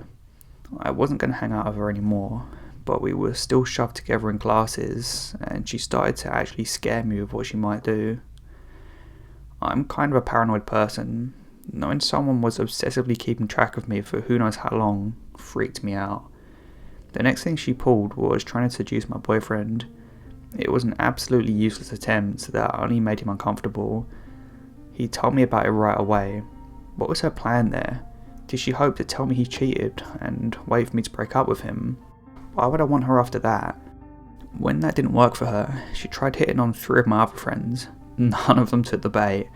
She ended up dating one of my former housemates for a while, but made sure to send me messages while they were together, letting me know that she'd rather be with me. No thanks. Lily made sure to stay in my life the whole time I was at university. There was a time where I tried to pull away from her, and she ended up starting rumours about me and damaging my career opportunity I had put a lot of work into. I don't know what else she did behind my back, but it made me realise I was safer to let her think she was a part of my life while ignoring her, rather than doing something that would cause her to get angry. I graduated. Lily wanted to spend some time together, but I knew I didn't have to now. I made excuses about work and barely talked to her after this point. I almost entirely stopped posting on social media that I knew she knew about. Of course, she didn't give up that easily. She tried to start conversations, asked me to meet up with her, attempts I usually ignored. I didn't like to think that she was still tracking me online, but she probably was. I don't know how, but she'd occasionally reference things I mentioned online somewhere she shouldn't have known about. The last time we had a real conversation, she sent me a message out of nowhere. We hadn't spoken at all in months, and we hadn't talked about anything serious in much longer than that.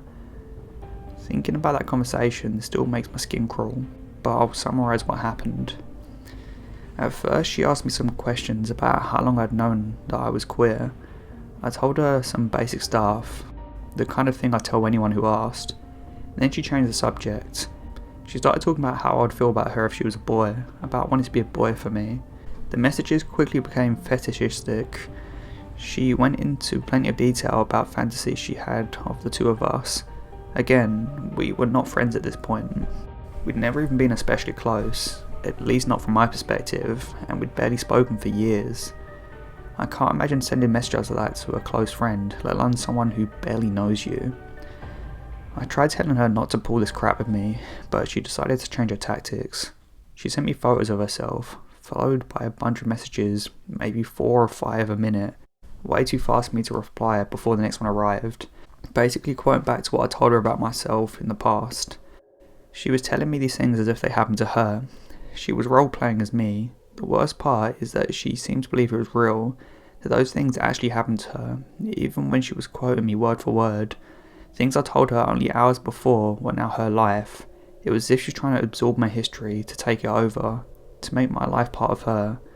Yeah, I didn't talk to her again after that.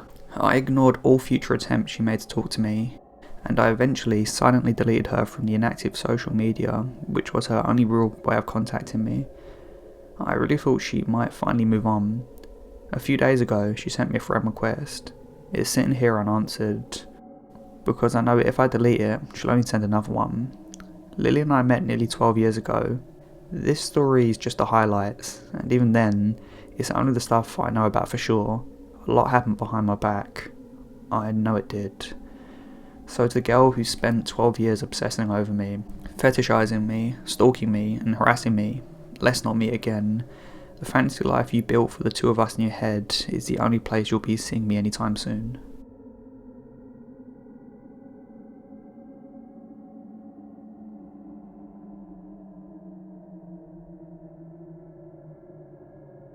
A few years ago, my husband was working swing shifts.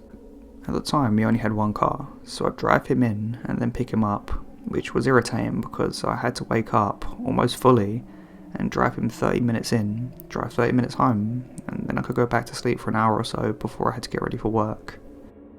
One day after I dropped him off in the wee morning hours, I stopped at a gas station not too far from his work to get a pack of cigarettes. When I came out of the store, there was a large white van parked beside my car.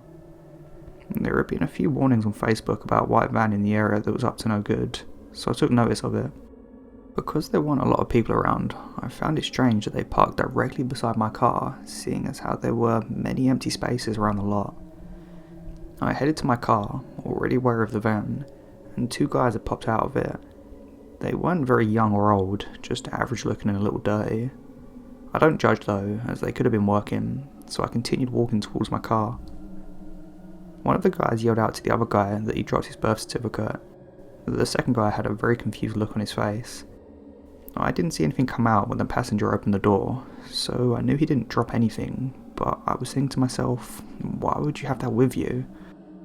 So, as I got between my car and the van, the driver fast walked around the front of the van and came up behind me, with the passenger in front of me, effectively blocking me between the vehicles. The passenger then asked me to look for his birth certificate, and I declined. He said, "Come on, help a guy out." I looked at him, keeping the driver in my sight and keeping my back to my car, and said no very firmly. By this time, I was standing right in front of my door handle, so I reached behind me, grasped the door handle and pulled. As I started to sit backwards into my car, the passenger reached for my arm, and I managed to pull my car door shut and lock the door before he could get my door open.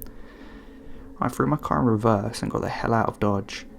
As soon as I was out of the parking lot, I called my husband, freaking out. Unfortunately, I wasn't thinking clearly and didn't get the license plate of the van. I couldn't believe how utterly stupid the passenger's excuse for hanging around between the vehicles was, nor how freaking brazen they were, as the local sheriff's department and the jail were walking distance to the gas station. So, to the guys in the white van, "Let's not me, I still have anxiety over this."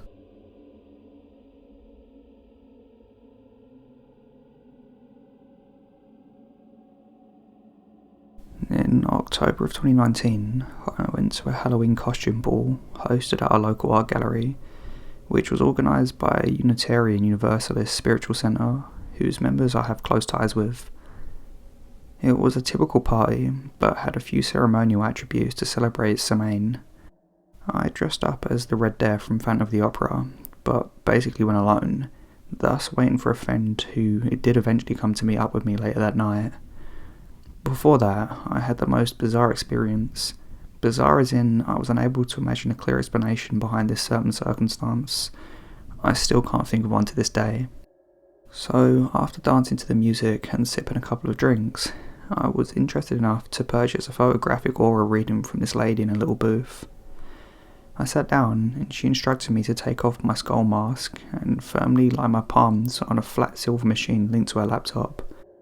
I was then instructed to look into a camera, and after a few minutes, my image appeared on the screen with a mix of transparent colours along with various measuring charts. I was further intrigued and listened to the lady's explanations concerning chakras and the like. As I was trying to pay attention to her, something in my peripheral vision distracted me a bit. I decided to look directly ahead, and to my surprise, a group of 4 sitting at a table was staring at me and smiling back. 3 men and 1 woman. If their expressions weren't really friendly, then they were most definitely flirtatious. I can't recall if they ever blinked. I was a bit weirded out, especially since I wasn't wearing my skull mask. I didn't even think to wave back a hello. So I just ignored them and listened further to the lady's interesting lecture, helping me examine my aura. At the time, I couldn't help but feel being stared down from the distance. I looked ahead, and again, it was the same group checking me out. They just kept looking at me without even signalling to me to walk over to the table. I knew I wasn't hallucinating because I've blinked and the group was still there, not making a single move. To be honest, I swear I've never met this group before, so I really don't know why they were staring at me like they already knew me closely. While not making it a big deal, the lady finished up what she wanted to teach me. I paid her and just got up to go to the restroom. I brushed off that strange experience as nothing. Afterward, my friend found me and we chatted until we had to leave for his mother's birthday outing. Interestingly enough, I then realised that the group never approached me after my aura session. I wonder what that was all about. Out of stubborn curiosity, I searched through the entire venue and didn't find them. Good thing I didn't end up telling a man that I had teeth in my rear end to scare him off. Well, that's pretty much it, and hopefully you are never as spooked as I was.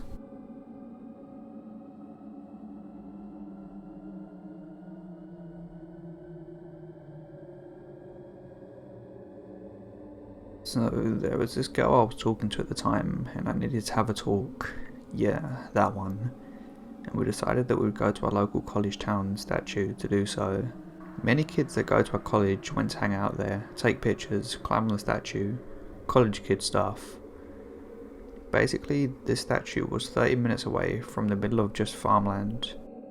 The road to get there is a small, 1-lane each direction road. I don't know the story behind it or anything, but it's a popular, you'd think safe, place. So we decided to head out, and it was probably 1 AM at that point, so you could see the stars and all of that. It was pitch black outside. When we got there, I got a really creepy feeling, but we wanted to take a look at the statue, so we got out of the car anyway and proceeded to walk to the statue. About a 5-minute walk from the gravel parking spot. We take a look and decided to get back in my car because it was dark and cold outside. This is when I decided to keep my engine running and back up into the spot so I could look at the small road to see if anything was happening. About 10 minutes into our conversation, I see a large white SUV, I think it's an Escalade, drive past us. I didn't think anything of it, but it was the only other car we'd seen all night. The car drives maybe a quarter of a mile down the road and suddenly does a 3-point turn. Weird, but it's not a problem. He then comes back towards us and takes a right onto a side road that sat directly in front of us. At this point, I'm like, okay, he missed a turn, no problem. About a quarter mile down the side road, the SUV does another 3-point turn and is now facing my car directly. The SUV is stopped 100 feet or so in front of us, with its headlights blaring down my car, a compact sedan. Now, I was like, okay, this is super weird, I'm gonna get out of here. Suddenly, the car drives straight ahead into our gravel lot and sort of blocks off the only entrance and exit. The SUV then sits here again, and we're directly facing each other. At this point, all of my spidey senses are in full gear, and I'm ready to book it. The girl with me is like, no, we need to finish talking, he's just being weird. I decide to just start hauling ass, and as soon as I squeeze my car out of the lot onto the road, the SUV is tailing me. So I'm like, okay, this guy obviously wants to do something with us. I told the girl to call the cops, but of course, in the middle of nowhere, there's no service. I start to absolutely push my car, and I'm going 120 plus miles per hour on this small country road surrounded by nothing. And of course, the SUV is right on our tail.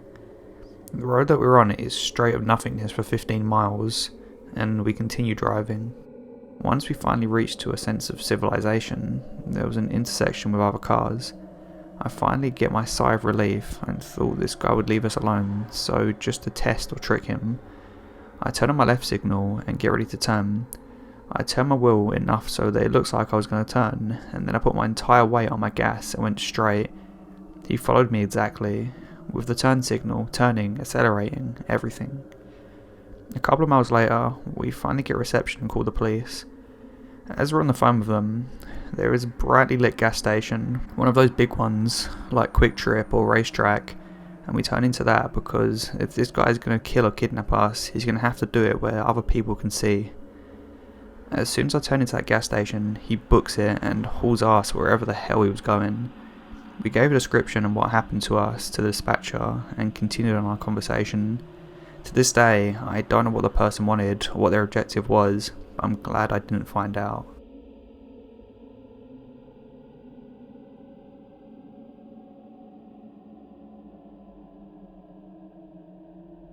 This story takes place in November 2017.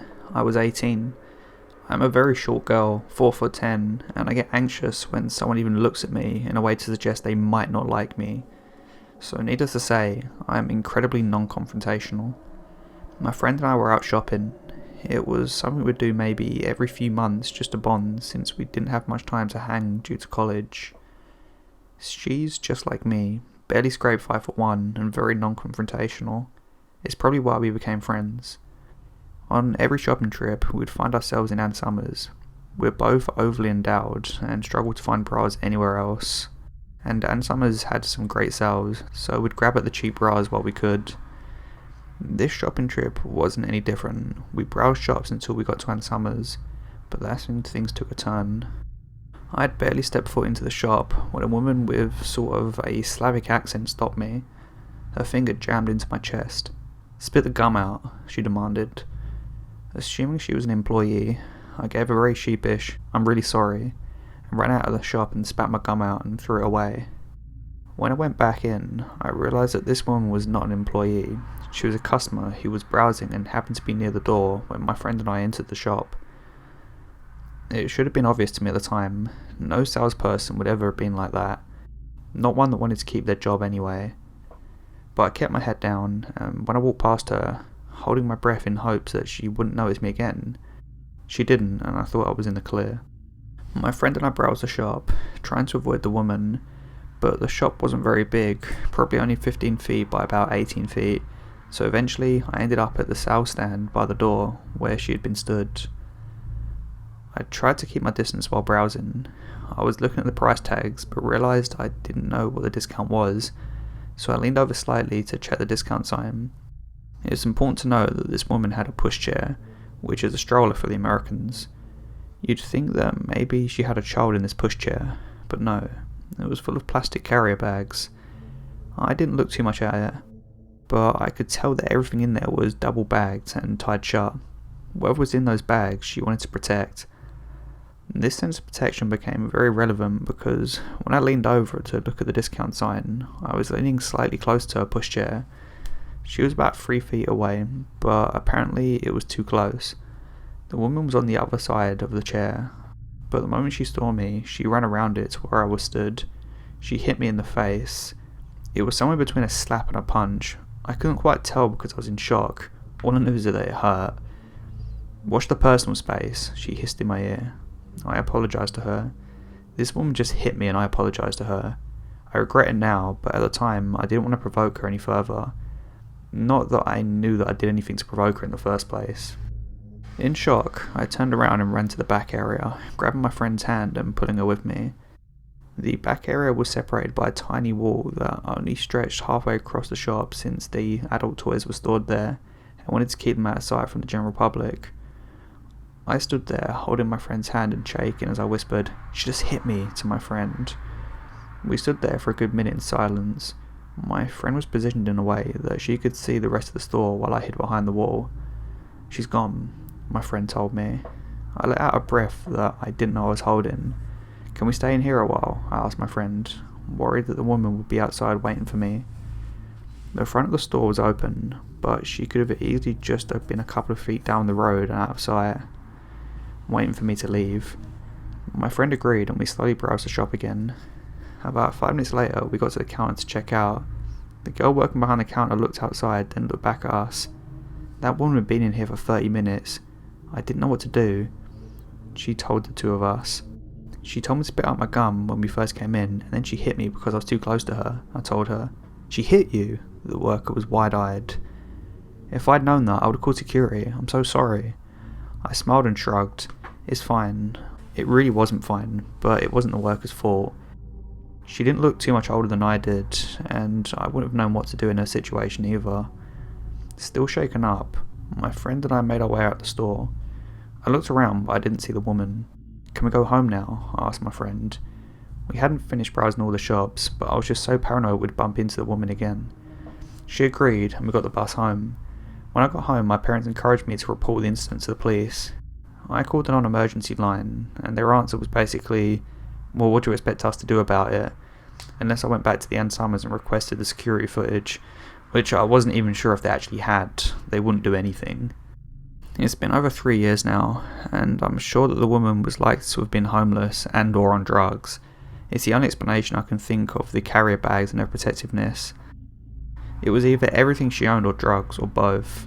So, to the possibly homeless, possibly drugged up woman who hit me, I hope in the current state the world is treating you well, and you're finally getting the personal space you wanted. But let's not meet again.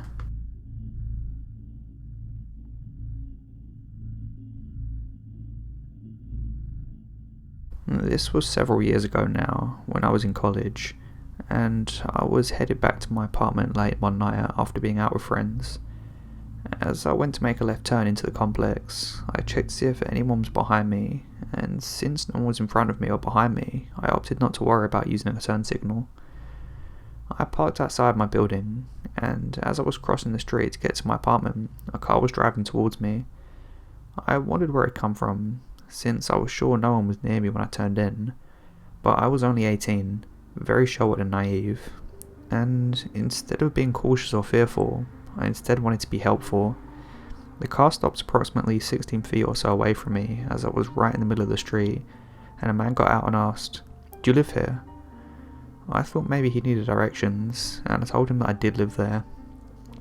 As he asked this, he's walking towards me, and as soon as I answered, he lunged at me, grabbed a handful of my hair with his right hand, and grabbed my throat with his left, and started dragging me to his car as he growled that he ought to cut my effing neck. To say that I was in shock was an understatement. His car was running with the door open, and it wasn't until I saw his car door before my brain literally used my name and said, "Caitlin, scream." Once I finally started screaming, he pushed me away while he jumped in his car and took off, and I ran to the apartment. I was shaking so badly I could barely get my key in the lock, and once inside, I realised my boyfriend was there because he'd usually come by earlier in the night to surprise me, but since I wasn't home, he'd gone off to bed. Of course I was still freaking out, but instead of him being concerned, He acted like an arse because he was upset that I was coming in so late and I didn't even call the police. Once I told my mum the next day, she insisted that I call them, but nothing ever came of it. I often wondered what the guy thought I did to deserve to have my effing neck cut. I'm sure it wasn't because I didn't use a turn signal, so I even wonder where he came from. I never wanted to meet him again, no one else ever did.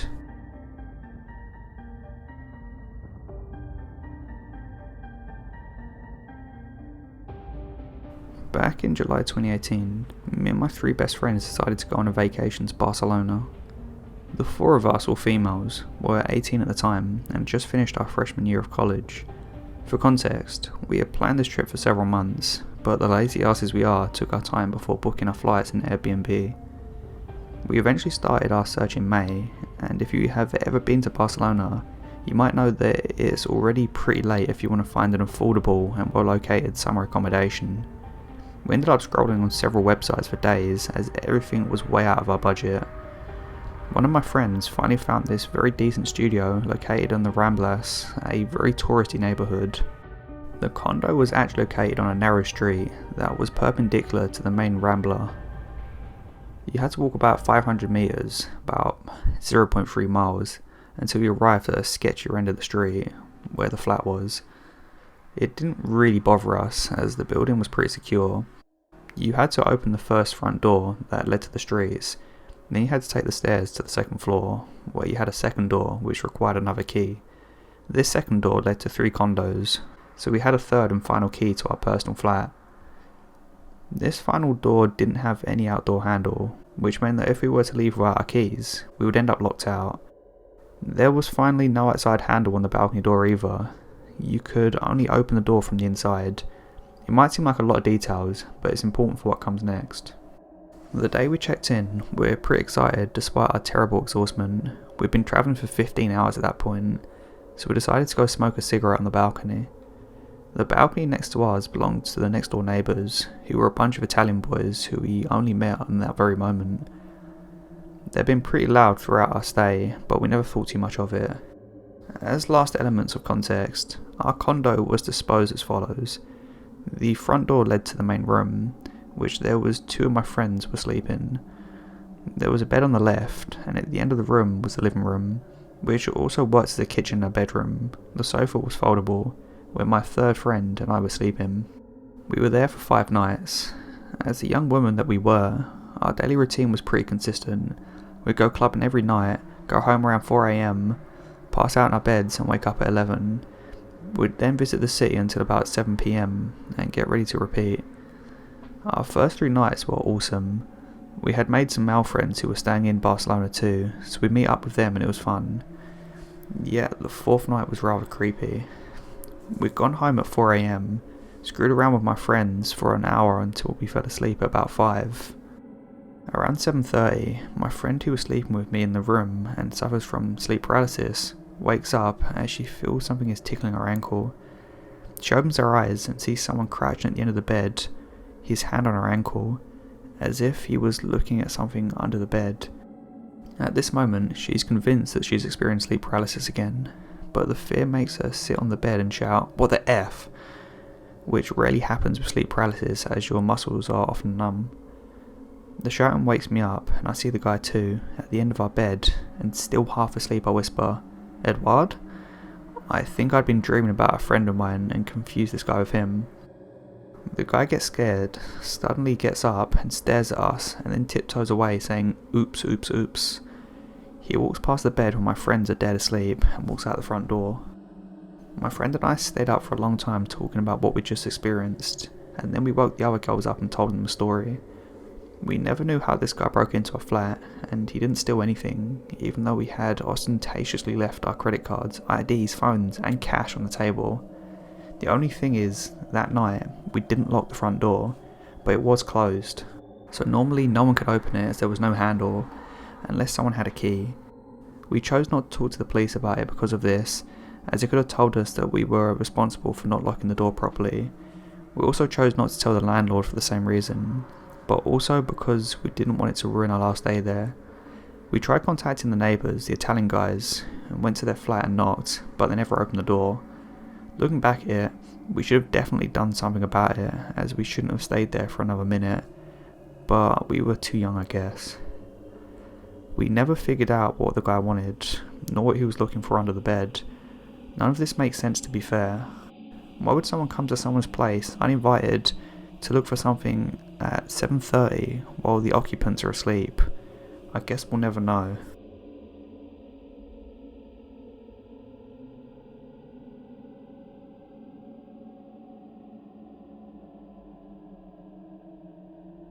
This happened to me when I was 21, after an OD suicide attempt.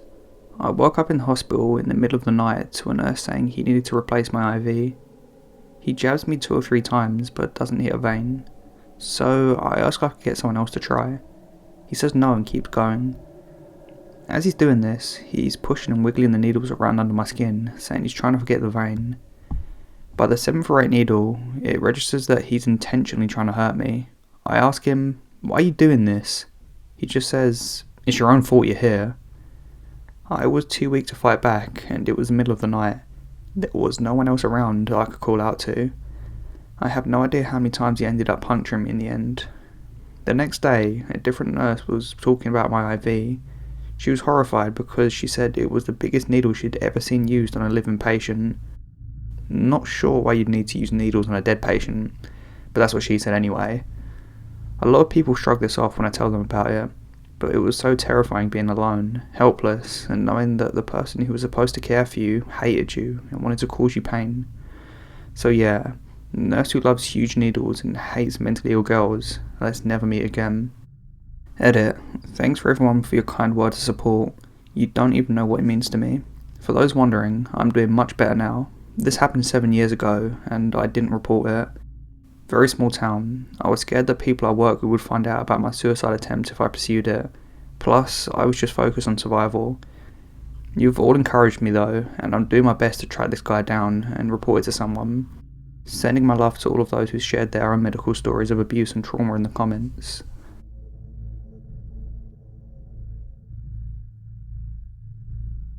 This past September, I had taken a road trip down to Myrtle Beach with my family. It was myself, my mother, my sister, her husband and their 2 kids.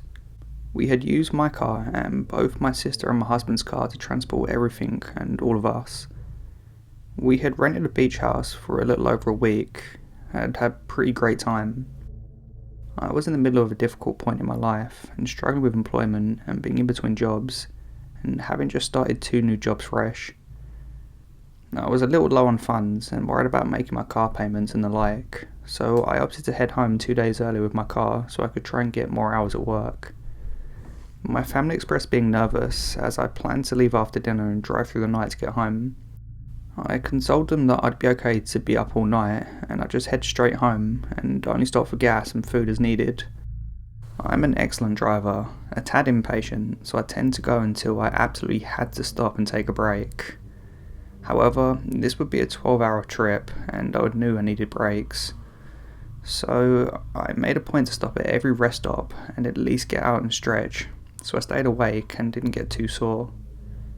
Going through West Virginia, I'm sure you guys know how secluded their rest stops and visitor centres and the likes are, especially when you're heading north from the south, going through the mountains.